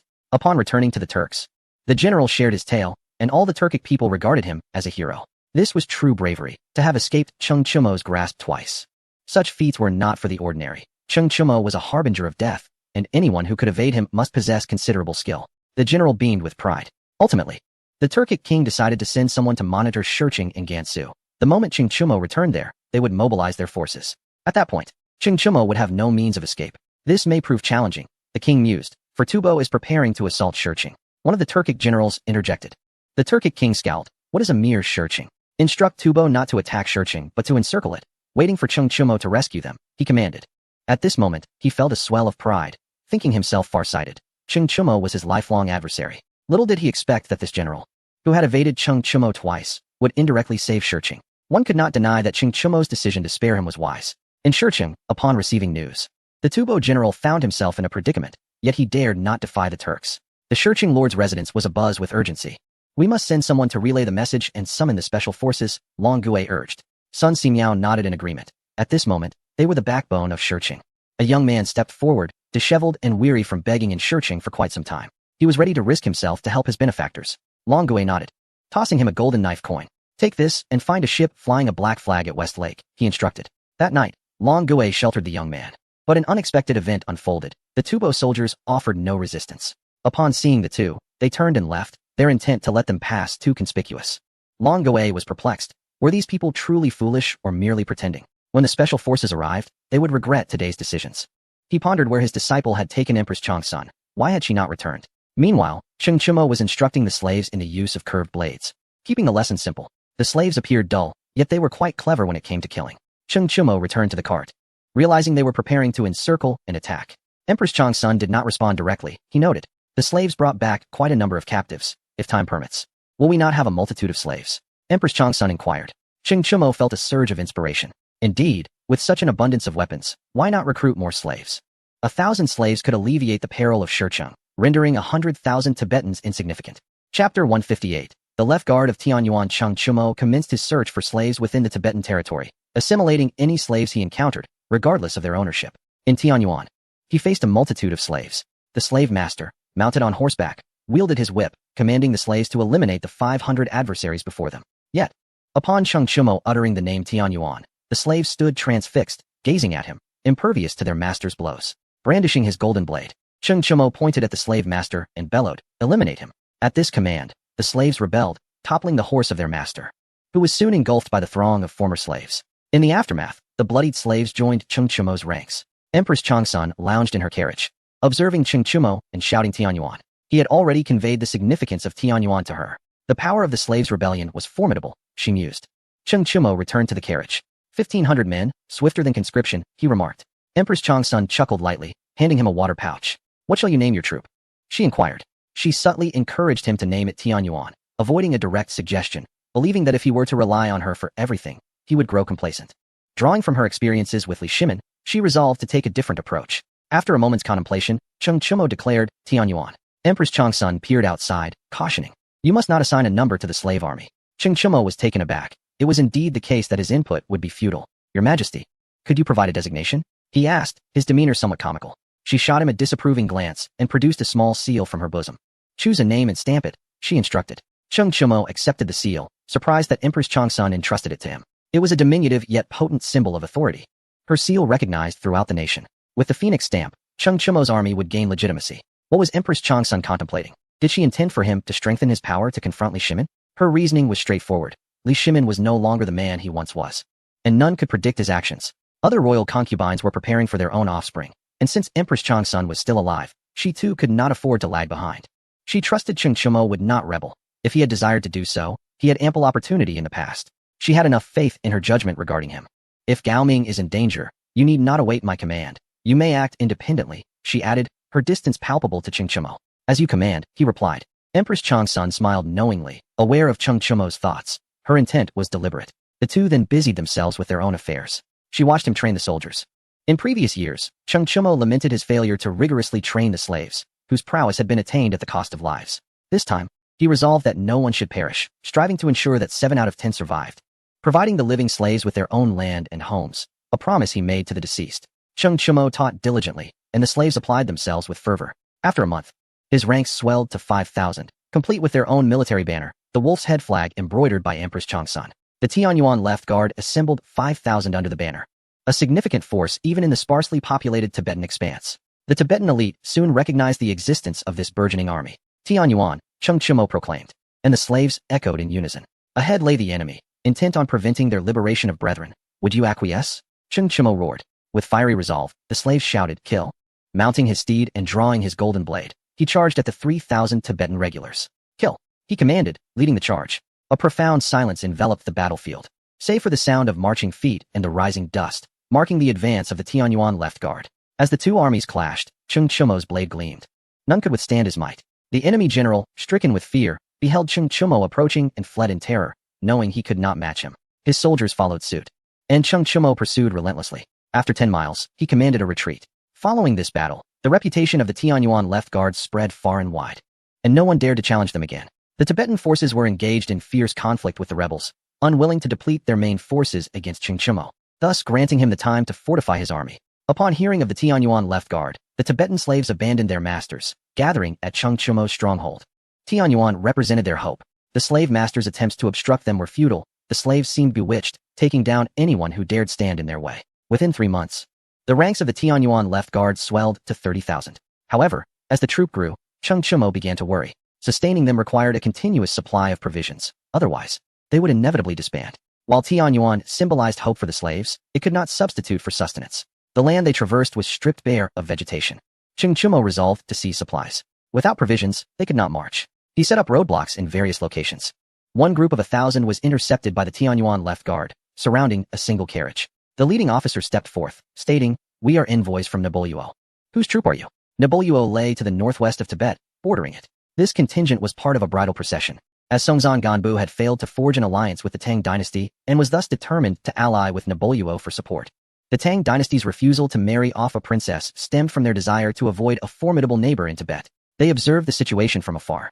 Tibet was beset by internal strife and external threats. Rebel factions, supported by the Western Turks, proliferated across the land. The Western Turks had a history of such interventions, having assisted the Tang in their early struggles. Empress Xiao was sent to the Turks by Do Jianda, a self-proclaimed leader, alongside an unidentified princess. The audacity of Do Jianda was evident in his attempt to use marriage as a means of alliance with the Turks. Thus, following his defeat, he was executed. Li Yuan had declared that he would not kill rebel leaders, yet Do Jianda became the first casualty. It was not Li Yuan's desire to execute him, but rather the people's will. He deserved his fate. Wang Shichong of Luoyang was also slain, a consequence of Li Shimin's actions. Li Shimin suffered considerable losses at his hands. He was not executed because the military would not comply, which ultimately led to his demise. "What brings you here?" Cheng Chumo inquired, yet he did not respond to the other party's words. General Naboluo displayed a wary expression, fearing that Cheng Chumo might be a rebel king. "We are envoys from Naboluo," the general reiterated. Cheng Chumo had already surmised their purpose. Historically, Princess Wenqing faced great adversity upon her arrival in Tubo, a situation that arose from these very events. It was only after Songzan Ganbu quelled domestic rebellions that he consented to a marriage alliance. Naboluo was a steadfast supporter of Songzan Ganbu, and they came to negotiate a marriage. The disparity was glaringly obvious. Songzan Ganbu's two most renowned queens were the Princess Qizuan of Naboluo and Princess Wensheng of the Tang dynasty. Princess Qizuan resided in the royal city, while Princess Wensheng was relegated to a distant minor town. Chapter 159. Qizuan's worthlessness. Capturing Songzan upon realizing their identities, Cheng Chumo spared no words. "Surrender your weapons or face death," he declared. At his command, the Tianyuan army brandished their weapons, glaring fiercely at the 1,000 men before them. At a mere signal from Cheng Chumo, they would eliminate these individuals, devouring their horses entirely. The Naboluo general, trembling in fear, felt as though those men were poised to devour him. Is there some misunderstanding? We Naboluo are allies of Songzan Ganbu. The general stammered, his heart racing, hoping they were not rebels. Cheng Chumo was no rebel, but neither was he a regular soldier. He was an interloper. There is no misunderstanding, Cheng Chumo replied, drawing his curved blade. The Naboluo general contemplated resistance, but quickly abandoned the thought upon glancing at the carriage. He could perish in battle. But the princess inside the carriage could not die. The carriage curtain was drawn aside, revealing a woman who glared fiercely at Cheng Chumo. Dare you obstruct this princess's path? Do you seek death? Princess Chizuan exclaimed, her attire reminiscent of an extraterrestrial being, with a towering hairstyle and adorned in gold and silver, as if she were all the valuable items she possessed. Cheng Chumo deduced that she indeed bore all her treasures, contrasting sharply with the Tang princess. The status of a Naboluo princess equaled that of a prince, while the Tang princess's status could not be compared. Are you weary? Cheng Chumo inquired. He could not comprehend Princess Chizuan's words, yet he sensed her exhaustion. Her chest heaved with indignation, her temper flaring. She too could not understand Cheng Chumo's remark. Princess Chizuan hurled an insult at Cheng Chumo, which he understood perfectly. Insulting words transcend language. Cheng Chumo was incensed. You ugly creature, whom do you insult? Today, I shall capture you in exchange for provisions, he retorted, pointing accusingly at Princess Chizuan. Princess Chizuan descended from the carriage, approaching Cheng Chumo, hands on her hips, ready to exchange barbs. Cheng Chumo refused to relent, dismounting to confront her. Inside the carriage, Empress Changsun was in stitches from laughter. The Naboluo general lowered his head. Wishing he could vanish into the earth, he wanted to assert that he did not know Princess Chizuan. Cheng Chumo, parched from their verbal sparring, waved his hand, and the Tianyuan soldiers seized Princess Chizuan. The Naboluo soldiers surrendered without resistance. Defiance was futile. In the Tang dynasty, surrendering was considered treason, but in other nations, it was commonplace to capitulate when faced with overwhelming odds. The vast expanse was filled with Tianyuan troops, and the Naboluo soldiers decisively laid down their arms. Cheng Chumo penned a letter and handed it to the Naboluo general. Deliver this to Songzan Ganbu. Let that lad procure provisions to ransom her. If he does not arrive within 15 days, I shall stew that woman and consume her, Cheng Chumo declared darkly, still simmering from their exchange. The Naboluo general accepted the letter, secretly admiring Cheng Chumo for being the first to make Princess Chizuan weep uncontrollably. Truly, he was a man of the superior country. The Naboluo general, mounted on his steed, raced towards the Tubo royal city. Upon arrival, he encountered Songzan Ganbu, who was no longer the youthful lad he once was. He had matured significantly, clad in a yellow robe, an indication of his learning from the Tang dynasty, where yellow was regarded as the most noble color. He listened intently as the Naboluo general recounted the events. Songzan Ganbu's brow furrowed. He was aware of the Tianyuan slave army, which had been steadily growing over the past 6 months, becoming the third formidable force in Tubo. Their combat prowess was formidable. The last envoy sent to probe their strength had returned in disgrace. Yet, the identity of the orchestrator remained a mystery, demonstrating remarkable capability. The esteemed Songzan Ganbu. That person hails from the superior country. He must be a Tang person, the Naboluo general asserted. He had some experience, having encountered Tang individuals along the Silk Road, where their appearance was easily distinguishable. Their resilience was notable. He had witnessed Tang merchants laboring tirelessly to protect their goods, even carrying their wares on their backs when lacking camels. Songzan Ganbu's expression darkened. Did the Tang secretly support the slave army? This was a precarious situation. Offending the Tang was unwise. The Tang's indifference could be beneficial, but if they chose to intervene, it would complicate matters. The Tang's national strength was beyond that of Tubo. Having visited Chang'an, he understood this well. In a true conflict with the Tang, Tubo would surely face defeat. This matter required serious consideration, as it involved the princess of Naboluo and the rebel forces covertly backed by the Tang. Songzan Ganbu resolved to negotiate. Songzan Ganbu's retinue approached within 10 miles of the Tianyuan army, the two forces gazing at each other from a distance. Cheng Chumo advanced 5 miles. Songzan Ganbu, similarly alone, rode forth to meet him. Upon seeing Cheng Chumo, Songzan Ganbu froze. The divine General Cheng Chumo, he muttered through clenched teeth. The Tang were indeed ruthless, allowing Cheng Chumo to enter Tubo. Who was Cheng Chumo, known in the Tang for his cold ruthlessness and combat prowess? What would happen in Tubo with such a figure present? Songzan Ganbu dared not contemplate the implications. Was the Tang intent on annihilating Tubo? Cheng Chumo smiled. So, this lad has ascended to the throne of Tubo. I had always believed you had potential. Who would have thought you've become a king in just a few years? Since we are acquaintances, it should be straightforward. I require provisions, cattle, and sheep. Are you prepared? Cheng Chumo stated, evoking a sense of familiarity akin to meeting an old friend. Songzan Ganbu did not share this sentiment. No, he replied, instantly regretting his words. He had heard tales in Chang'an of Cheng Chumo's notorious temperament. Would he resort to violence against him? The Tang were a nation of propriety. Surely, they would not. Cheng Chumo's frustration flared. This lad was uncooperative. Daring to toy with him. What was there to discuss without provisions? Charge! He commanded, his steed surging towards Songzan Ganbu. Realizing escape was futile, Songzan Ganbu was seized by Ching Chimo. Ching Chimo felt a sense of triumph. This boy was as easy to manipulate as before. Songzan Ganbu internally lamented his fate and decided to concede. Brother Chung, this is a misunderstanding. We are friends.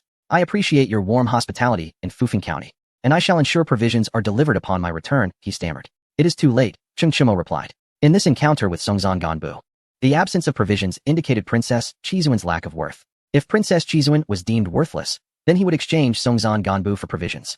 Ching Chimo doubted Tubo would dare refuse. He dragged Songzan Ganbu back to the camp. Empress Changsun, within the carriage, found the situation utterly absurd.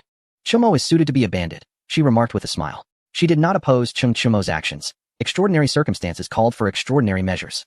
30,000 slaves without food is simply unacceptable. The means of obtaining grain is of little consequence. Ching Chimo has detained Songzan Ganbu, causing the Tibetan nobles to panic like ants on a hot stove. No one anticipated such a turn of events. It is the first occasion encountering someone who disregards the rules. To apprehend individuals during negotiations between the two commanding generals, Ching Chimo's intentions remain unclear. Letters swiftly reached their hands, demanding grain in exchange for Songzan Ganbu's release, with no option for negotiation. The Tibetan nobles breathe a sigh of relief. They can risk their lives, but Songzan Ganbu must not perish. His death would sever the bonds among the nobility, leading to chaos within, and eventually, Tibet would descend into utter disorder. They send envoys to negotiate with Ching Chimo at the Tianyuan army's encampment. We can provide you with half a year's worth of rations and 1,000 head of cattle and sheep, the envoy states. Ching Chimo nods, deeming it sufficient. Once the grain arrives, I shall release him. You must be swift, he replies. The envoy acquiesces and departs. Ching Chimo approaches the tent where Songzan Ganbu and Princess Chizuan are held captive. It is unexpected for Songzan Ganbu to find himself imprisoned alongside the princess. Upon seeing Ching Chimo, Princess Chizuan rises and unleashes a torrent of curses. Chapter 160. Chang'an proclaims the death of Empress Zhongsun. Ching Chimo's expression grows increasingly grim. He intended to maintain his dignity before Songzan Ganbu, viewing him as a younger brother. He cannot appear foolish in front of him. However, Princess Chizuan's behavior is intolerable. Ching Chimo, unable to uphold his image, retaliates with insults. The two engage in a verbal sparring match for an hour, prompting Songzan Ganbu to intervene and separate them. Enough. He sighs with a bitter smile. It is a rare sight. A princess and a divine general of the Tang dynasty engaged in a heated exchange for an hour without so much as a sip of water. If word of this were to spread, it would indeed be a noteworthy tale. Get lost, Ching Chimo bellows, determined to overpower the princess with his words. Princess Chizuan, having fallen silent, stands obediently behind Songzan Ganbu, resembling a dutiful wife following her husband. When Ching Chimo berates Songzan Ganbu, Princess Chizuan cannot restrain herself and attempts to join in. Songzan Ganbu halts her, and she shoots Ching Chimo a fierce glare, opting not to speak further. Ching Chimo takes a deep breath. Cursing is exhausting. If you have someone to redeem you, I shall treat you more favorably. Come, follow me to meet someone. Ching Chimo instructs, striding away. Songzan Ganbu, accompanied by Princess Chizuan, follows him to the carriage. The person is here, Ching Chimo announces. Empress Zhongsun lifts the curtain of the carriage, appearing somewhat speechless. You sent Ching Chimo to fetch Songzan Ganbu, and he has taken an hour, she remarks. Songzan Ganbu gazes at her in confusion. Who are you? He inquires, curious about the identity of the empress, as her noble demeanor is unmistakable. It is no wonder he is perplexed. He has never encountered Empress Zhongsun, who has not attended the court of various nations. This is the empress of the Tang dynasty. Ching Chimo clarifies. Princess Chizuan bursts into laughter. This little dark-skinned fellow cannot lie properly. How could the empress of the Tang dynasty be here when she is not in Chang'an? You truly have a flair for exaggeration. What kind of person is the empress? Would she deign to come to such a desolate place? Having never visited the Tang, she has only heard merchants speak of its vast wealth. She possesses a silk handkerchief bought from the Tang, which cost 3 head of cattle. Such an extravagant price leads her to ponder the abundance of cattle in the Tang. Surely, the empress must be adorned in silk befitting her status. Princess Chizuan unwittingly speaks a truth that causes Songzan Ganbu's face to flush with a bittersweet smile. Indeed, compared to the Tang, Tibet is a desolate land. Empress Zhongsun chuckles softly, offering no explanation, as they do not recognize her. Chimo, let us prepare a meal. Empress Zhongsun suggests. Ching Chimo assists her in dismounting from the carriage to prepare the food. Princess Chizuan, realizing her previous remark about Tibet, secretly observes Songzan Ganbu. When he catches her gaze, she hastily looks down, much like a child caught in wrongdoing. Please do not be angry. It was unintentional, she pleads. If the people of Naipo saw this, they would be astonished. The headstrong princess is apologizing to a man? Songzan Ganbu smiles quietly, but says nothing. His smile offers reassurance to Princess Chizuan, who breathes a sigh of relief. She approaches the carriage, lifting the curtain to peek inside. Her eyes widen in astonishment at the opulence. My king, I also desire a carriage like this. Could you assist me in obtaining one? She implores. She genuinely admires the carriage, imagining the comfort it must provide. As she moves to board, Songzan Ganbu quickly intervenes. This carriage is not to be approached casually. He is certain that whether or not Empress Zhongsun is indeed the empress, one should not trespass upon another's carriage. Cheng Chumo is unorthodox in his methods. He once confined her, and boarding the carriage could lead to trouble. Do not act recklessly. It is impolite, Songzan Ganbu cautions. Princess Chizuan gazes at him in admiration. Wow, my king is so impressive. He truly understands etiquette. Her eyes sparkle, causing Songzan Ganbu to blush. Once the issues at home are resolved, I shall have one custom made for you in the Tang. The man you just quarreled with is the inventor of such carriages. If you desire one, you must not argue with him in the future. He is a divine general of the Tang. You cannot afford to offend him. If he visits Naipo, your nation would face annihilation, Songzan Ganbu advises. He speaks the truth. If Cheng Chumo were to venture into Naipo, it would undoubtedly meet its end without question. Such is the lament of small nations. To survive, one must adhere to the laws of existence. In the modern world, many small nations boast freely. Yet in times of turmoil, they would not dare utter a word. Peace has saved them. The Tang dynasty does not impose such constraints. If one catches the eye of the Tang, it bodes ill. Princess Chizuan, though defiant, ultimately acquiesces, for she harbors affection for Songzan Ganbu and heeds his counsel. This illustrates the disparity between Princess Wencheng and Princess Chizuan. Naipo's support of Tibet is akin to providing coal in winter, while the Tang's marriage alliance is merely embellishment. As the roasted wolf meat is ready, the four gather around the fire to feast. Brother Chum, what brings you to Tibet? Songzan Ganbu inquires knowingly. The Western Turkic tribes covertly support the Tibetan rebels seeking to overthrow your rule. I have no quarrel with the Western Turks. Thus I came to offer assistance if you are amenable, Cheng Chumo replies. Songzan Ganbu is somewhat taken aback. No wonder Cheng Chumo is short on supplies. For he has ventured here independently. He turns to Empress Zhongsun. Madam, you claim to be the Empress of the Tang? Are you aware that Chang'an has announced the passing of Empress Zhongsun last year, interred at Jiaoling? Songzan Ganbu states. Empress Zhongsun is momentarily stunned, glancing at Cheng Chumo. After a long pause, she offers a rueful smile. Cheng Chumo, too, smiles sadly. Some histories cannot be altered. If Empress Zhongsun died in the 9th year of the Jingguan era, then she must indeed be dead.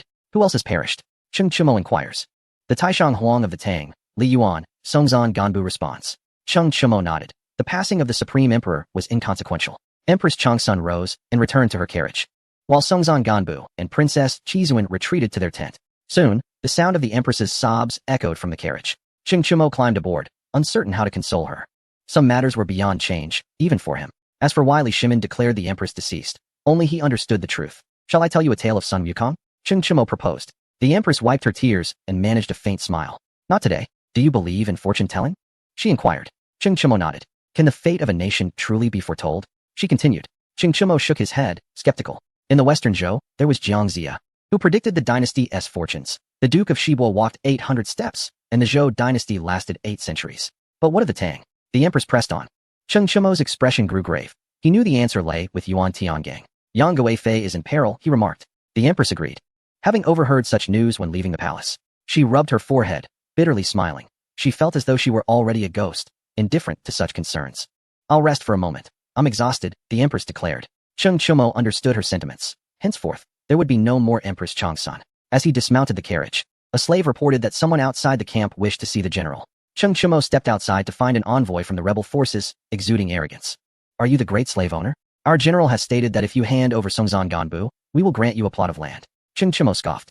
How charmingly flattering. As if that land belongs to you. How dare you present empty promises before me? You have some gall to speak to me in such a manner. Go back and inform your rebel leaders. Their offers are insufficient.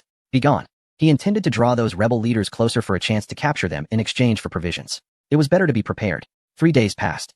Yet the rebel leaders did not approach Cheng Chumo for negotiations. Instead, Songzan Ganbu's men delivered grain and livestock as agreed. Cheng Chumo released the prisoners. Princess Chizuan shot him a glare as she departed, and Cheng Chumo's expression darkened. He swore silently. Just wait. I will capture you one day to barter for provisions. Songzan Ganbu clasped his fists. Brother Cheng, you should leave Tubo soon. Your presence here weighs heavily upon me. He felt a tinge of guilt in front of Cheng Chumo. Fully aware of his ace in the hole, the special forces. To this day, Songzan Ganbu had yet to encounter them. Cheng Chumo shook his head. No, I have business here. I need medicinal herbs, slaves, cotton, grapes, and yaks. A grimace crossed Songzan Ganbu's face. He truly wished to avoid further discourse with Cheng Chumo. Initially, he had doubted the tales of Cheng Chumo's illustrious exploits he heard in Chang'an, but today he was utterly convinced. Those rumors were undeniably true. And Cheng Chumo's heart was indeed dark. He clasped his fists and took his leave. Cheng Chumo shook his head, lamenting Songzan Ganbu's difficult temperament. Just as he returned to the main camp, the entire military encampment was besieged by the rebel forces, numbering around 100,000. Songzhan Ganbu's expression turned grave. His forces barely totaled 30,000. The disparity in strength was insurmountable. He silently resented the Tang. Had they not mobilized troops at the borders, he would not have been compelled to reposition 20,000 elite troops from the capital to the frontier. Had it not been for Cheng Chumo's abduction of Princess Chizuan, the rebels would not have found such an opportunity. What should he do now? He glanced at his generals, who lowered their heads, realizing there was no viable solution. 30,000 could not overpower 100,000. A breakout was possible, but the enemy would undoubtedly pursue them, and the nobles would perish before reaching the capital. Do not fret, my king. We can seek aid from Cheng Chumo. If he refuses to help, I shall berate him, Princess Chizuan declared, confident in her plan. The generals exchanged glances. This future queen's intellect was indeed questionable. Songzhan Ganbu sighed. While it was a plan, convincing Cheng Chumo to deploy his forces was no trivial matter. He would surely demand a steep price, and failure could cost them everything. After much contemplation, Songzhan Ganbu clenched his jaw, resolved to confront the rebels. The empire could not afford further losses. There was no retreat. Princess Chizuan, displeased, pouted, feeling her advice was disregarded. As she returned to her tent, she devised a new plan. You protect me as I charge out. I must see Cheng Chumo, she instructed General Naipo Luo. He agreed, believing it a sound strategy. Unbeknownst to Cheng Chumo, someone was planning to break through the encirclement to scold him. Meanwhile, he was reveling in the unfolding spectacle. Huh. Songzhan Ganbu's luck is truly wretched. He just fled from me and has now been surrounded. Cheng Chumo laughed heartily. The empress was left speechless. How can you be so cruel? Will you not intervene? She asked. Cheng Chumo shook his head. Rescue is not feasible at this moment. Intervening would be unwise. I shall wait until Songzhan Ganbu is reduced to a mere handful before I step in, allowing me to eliminate both the rebels and his forces in one fell swoop.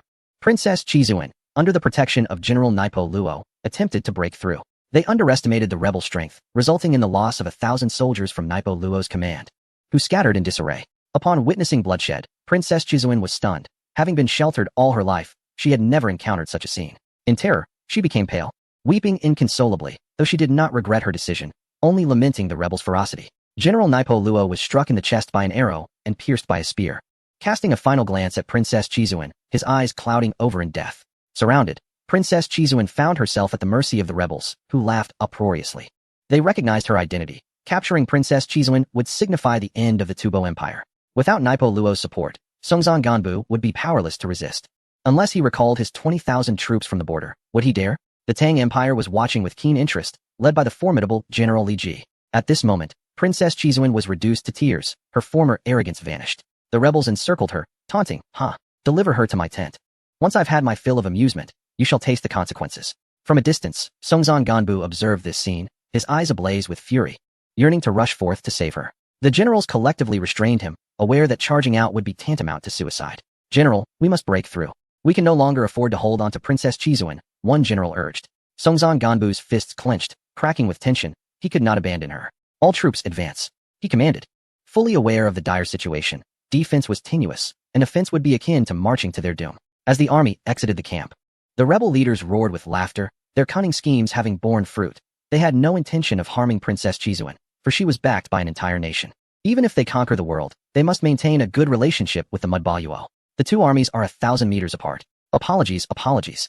Princess Chizuan shook her head in tears, realizing she had made a grave mistake. Just as the two armies prepared to charge, 300 cavalrymen surged forth. They were none other than special forces. After learning of Cheng Chumo's disappearance, the special forces searched frantically and finally discovered his whereabouts in Tubo, rushing over in haste. The commander of the special forces halted alone before the two armies, demanding loudly, "Where is our lord?" Songzhan Ganbu recoiled. Knowing the legends surrounding the special forces, each one rides 3 horses, armed with crossbows and tang knives, their faces obscured by black cloth, unmistakably formidable. The rebel king was oblivious to what the special forces were. The rebels began to curse and shoot arrows. Enraged, the commander of the special forces drew his tang saber, bellowing, "Kill!" With that roar, the 300 special forces charged forth. The rebel kings, filled with disdain, thought, 300 men dare to attack? They immediately ordered a counterattack. It was only upon engagement that they realized their ignorance and underestimation. The rebels fell apart with a single blow, completely overwhelmed. The rebel kings stared in shock, momentarily forgetting to issue commands. The special forces reveled in an exhilarating slaughter. The commander pointed his tang knife at the rebel king, saying, "Eliminate him." He was the one who ordered it. The special forces surged toward the rebel kings, who began to scatter, some slow enough to be cut down by the special forces. The rebel kings fled, followed by their troops, but the special forces did not pursue. They were intent on finding their lord. The commander of the special forces gazed at the dazed Princess Chizuan. Where is our lord? He inquired. Please don't kill me. I don't know. She sobbed. I was wrong. Chapter 162. The passing of the special forces. The commander, exasperated by her cries, sheathed his tang knife and struck her back with a whip. Shut up. Princess Chizuan immediately ceased her weeping, looking up at the commander with pitiful eyes. Where is our lord Chungchimo? He demanded again. She pointed in the direction of Chungchimo. The commander seized her by the collar and mounted his horse, heading straight for Chungchimo.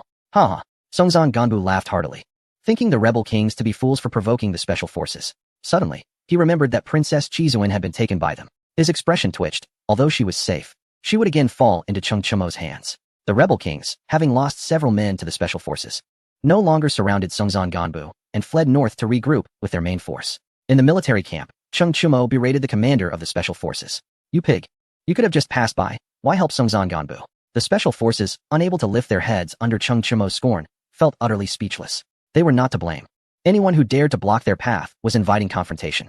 If they did not eliminate a few, they would be seen as easy prey. Chungchimo perceived the thoughts of the special forces and sneered. Don't think you can escape consequences just because you remain silent.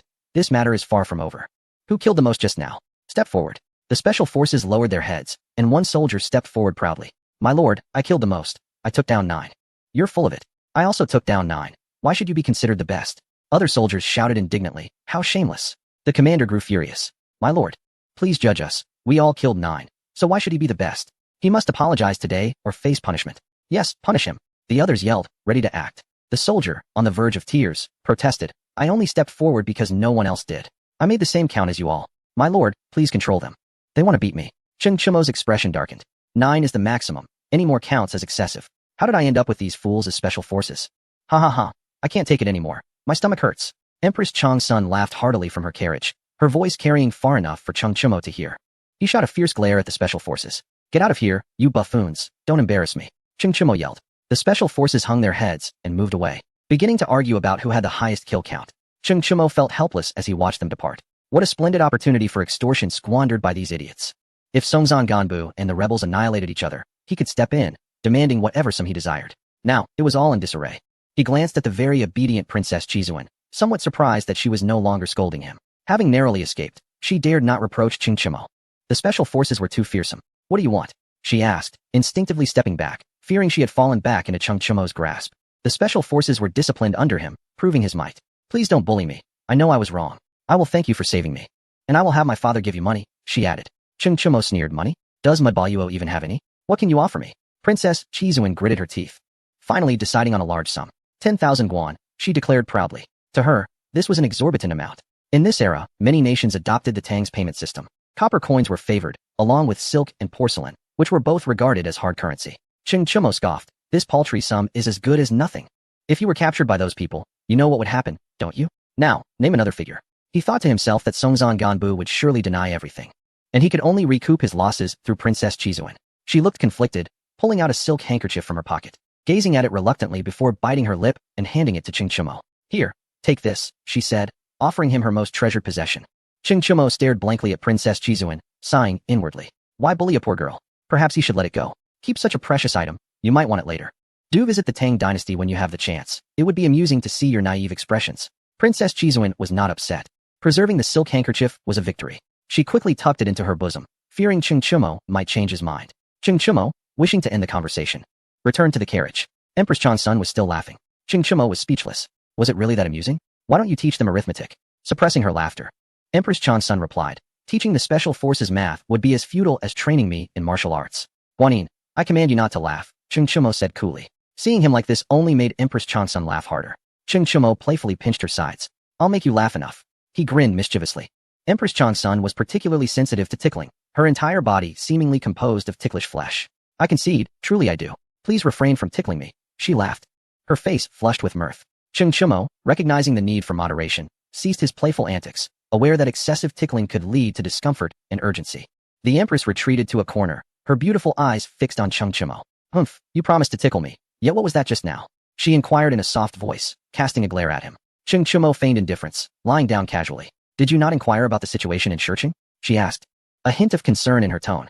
Rest assured, Shurcheng will remain safe, Chungchimo replied confidently, knowing that the special forces would eliminate any threats before their arrival. This reassured the Empress, who sat lost in thought. Chimo, do you think I can return to Chang'an?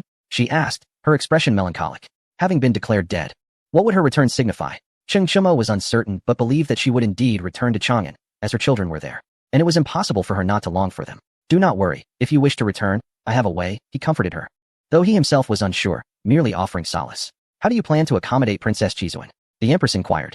Knowing that her understanding of men suggested she would be taken care of. She will be sent away, Cheng Chimo responded. The Empress was somewhat surprised that Cheng Chimo did not wish to experience the allure of foreign beauties. Is that truly possible? She questioned skeptically. Cheng Chimo, shifting the topic.